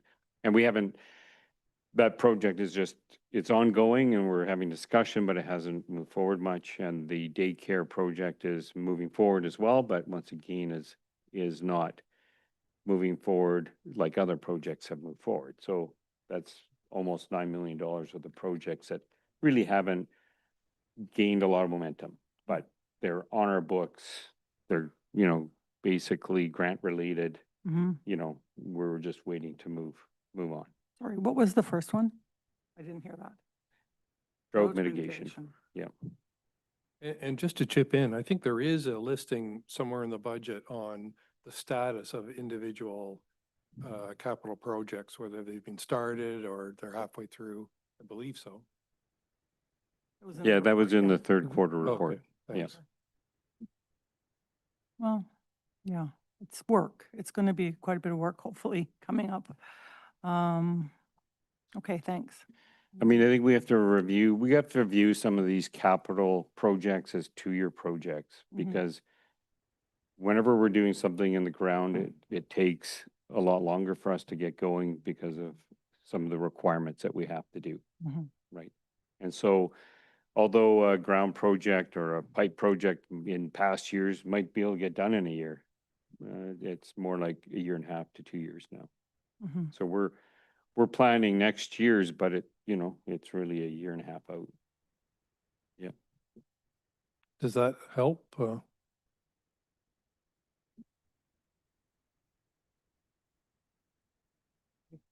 We know some projects will take a few years to get underway. I'm just concerned about the amount of work it is for staff so that we don't commit to doing a whole lot of other projects unnecessarily, like to get that balance, right? That we don't have too much money sitting there waiting to start and yet approve other projects that we're going to have to tax for and everything. I'm not interested in accumulating all that money. I just want to spend what we have and then spend what we need to realistically get things done in the next year or two. Okay, thanks for that, Councillor Toth. Thank you, Chair. I'm just wondering, so for the next meeting, are staff planning to bring forward a list of specific items that they would like early approval at, like at that first meeting in January? Or is it anticipated that anything that would have been considered for early approval in previous years could be wrapped up sort of as part of the process by the end of January? Thank you. So I generally, everything we put in front of you today, if council needs more information on it, we would like to know that.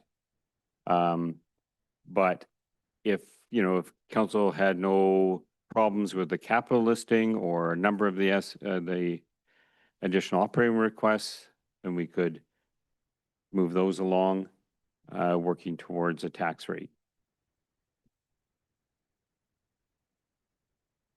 Does that help, Councillor Toth?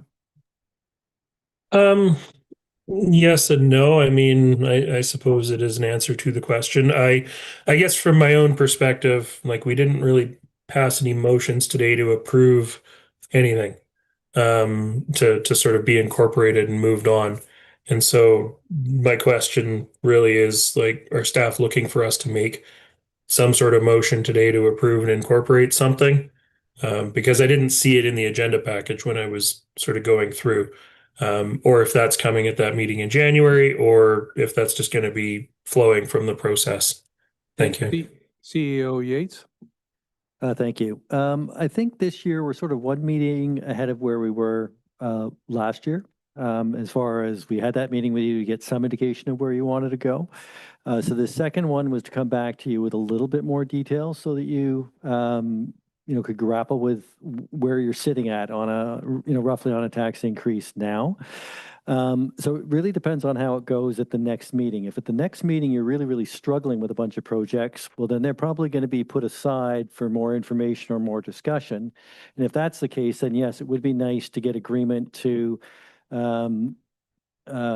let us go ahead with whatever you're willing to let us go ahead with, and just hold back the things that you're still having, still feel are controversial, still need more work or thought or discussion. And then if everything else goes smoothly, then yes, everything would be wrapped up by the end of January, hopefully not too far into February at the worst case scenario. Does that help? Thank you, Chair. Yeah, that's perfect. Thank you, CAO Yates, for that. Speaking for myself, I'm generally okay with the capital projects that are being proposed for the next year. I hear Councillor McLaughlin's hesitations and concerns about making sure we're not biting off more than we can chew. But I don't see a lot of fluff in this capital projects list, to be perfectly honest. Thanks. Councillor McLaughlin. Yeah, I'm just sort of thinking out loud, but thinking, well, how can we get some extra mileage out of the money we spend? And I'm looking at our strategic plan and our various priorities. And I would say if we can look at projects, especially capital projects, but even the related operating ones that focus on numerous priorities, I think that would show that we're getting more value for our money. And I am concerned that we don't have the level of detail for like paving, et cetera, a lot of our infrastructure in terms of what area those things are in. For instance, like the downtown, we know our infrastructure is degrading. So we need to, I think, focus on that as a priority rather than think about growth. It's almost like looking at a stable economy, a stable development of this place, instead of, as we have in the past, thought about growth. Growth will pay for everything. I mean, I don't think that's really the future. It'd be, I mean, maybe if you're lucky, that'll be the case, but it probably won't be. And so I think we need to take a slightly more, a different approach. It's easy to plan for growth. It's harder to plan and budget for the unknown future, but to take into account sustainability, to take into account infrastructure that needs to be replaced a lot sooner than later. And also how to improve the livability, I think, of the downtown. I mean, it is a neighborhood that's older, but it tends to get overlooked. It's not sexy to have to do all that stuff, but if you want to have people to have quality of life, walkability, and have people want to come here for tourism year-round, I think we need to leverage that a lot more. So I'm not so concerned about summer tourism. In fact, I don't really want too much more summer tourism because we already have ferry issues, right? We have to look at how can we use what we have better rather than just building new stuff and hoping that it makes it a better place. Because I think it's already a great place, but we need to keep maintaining this core of this place. Thanks. Okay, thanks for that. Any other sort of comments on where we're at and what decisions need to be made by the next meeting? My worry is that we come to the next meeting and, we're suddenly sort of debating projects, individual projects. And I sure don't think we have time for that. So it'd be great for everyone to do their homework in between and be ready, have asked staff any kind of questions you have over the next sort of couple of weeks so that you're prepared for January 14th. Just a general comment. Mayor Henderson. Thank you. Easy for you to say since you'll be traveling, Council. Something I'd like to flag is not capital, but back on page 47 is the summary sheet that we got of the 2026 numbers. And I would encourage council, I think I'd like to see staff provide us with the comparatives from 2025 and 2024 at least. I think, the big numbers in there, the revenue, I guess I hear that it includes the 3%, which is good because I didn't understand it that way. But then the expenses at 26 million, that's where all of the tax increase is coming. And I was trying to look up some numbers and from 2025, and they were quite a bit lower. So I think so that we can better explain what the increases are about and why they're warranted will help us when we face the inevitable questions from the public. So to summarize, I think to see that page is very helpful, to see all of those components, the adding back amortization, the surplus that we've been able to bring forward from the previous year and so on would help a great deal. Yeah, so to Director Douglas, so is that possible to see over the next couple of weeks, a comparison expenses, let's say over the last 2-3 years?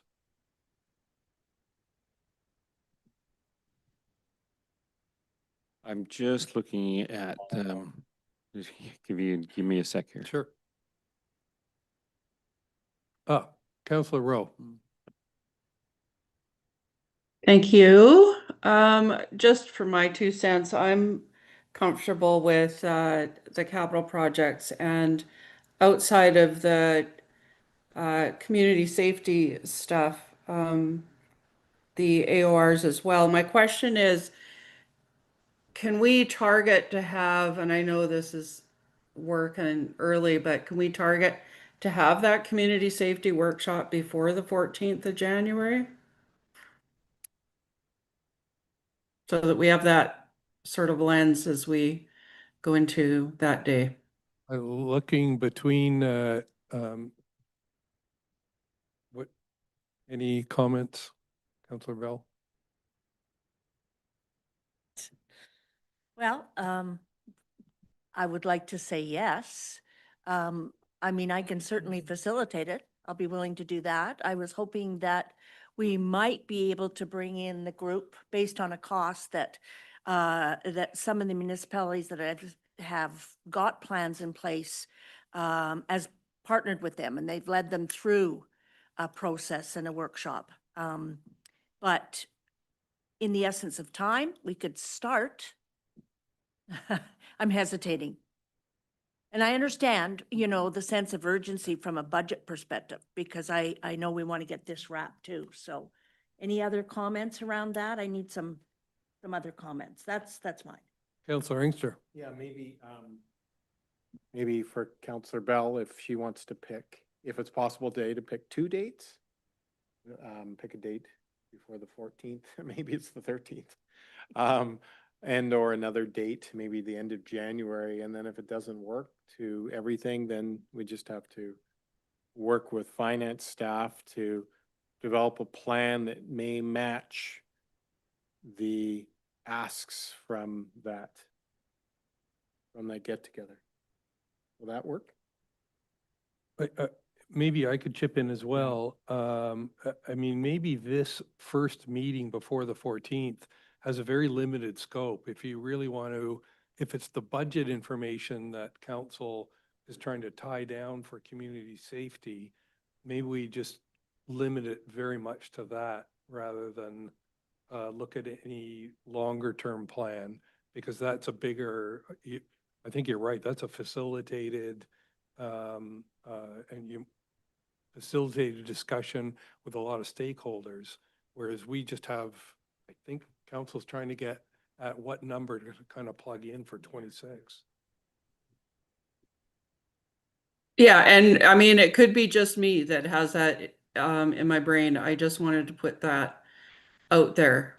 But it is sort of the one thing that I would be quote unquote looking for more information on. So I think some sort of discussion would be great. I don't mean to put anyone on the spot. I'm just putting it out there. And who do you see in that discussion? So I think, first of all, I just need to think this through, because I think we need to take the time in this, because we're really looking at, you know, sitting down as a council and really discussing what we want this plan to be. And I don't want it to be rushed. I think we need to involve people that may be not part of council to do some presentation or provide further resources. So that's where I'm coming from. I personally would like to have more time. I'm willing to take the leadership for pulling this together, but the timing is way too tight, especially a lot of people don't get back from holidays until second week. So I would be more comfortable with maybe something at the end of the month, if we can work Okay. that. So then just to be clear, what we are considering at this point for budget with regards to community safety are the two items that are put forward as additional operating requests. Just looking for confirmation for my brain. Yeah, sorry, CAO Yates. If I might, I don't think we need to get hung up on exactly what the money's for. You can just look to put money aside for the safety group to use once a plan is put together. Maybe that might be the way to Okay. bookmark it for now. Thank you. I'm comfortable with that. Good. Yeah. Okay, Me too. all right. Thanks for that, Director. Yeah, Okay. the request from the mayor we can provide at the 14th. Great, I'd love a copy of that too, please. All right, sorry, Mayor Henderson. Thank you. So the other thought I'd made a note of, last year we agreed interest on reserve funds would be added to the balances of those reserves. So I'm hoping that's contemplated in all of this. Director Um, Douglas. Yeah, I think the one we talked about was interest to deferred revenue was the question that I believe came up. Had to deal with the provincial grant for the drought mitigation. We've looked at the agreement and we've talked to our auditors, and those two do not need interest transferred into them. Okay, I accept they don't need it, but I think it's something we should be doing because the money's intended, costs go up, and I would not want us to be in a position of having, it's taken time to get this project going. So for today, I just flagged that. I think that's something I'll be wanting to come back and express that it should be added.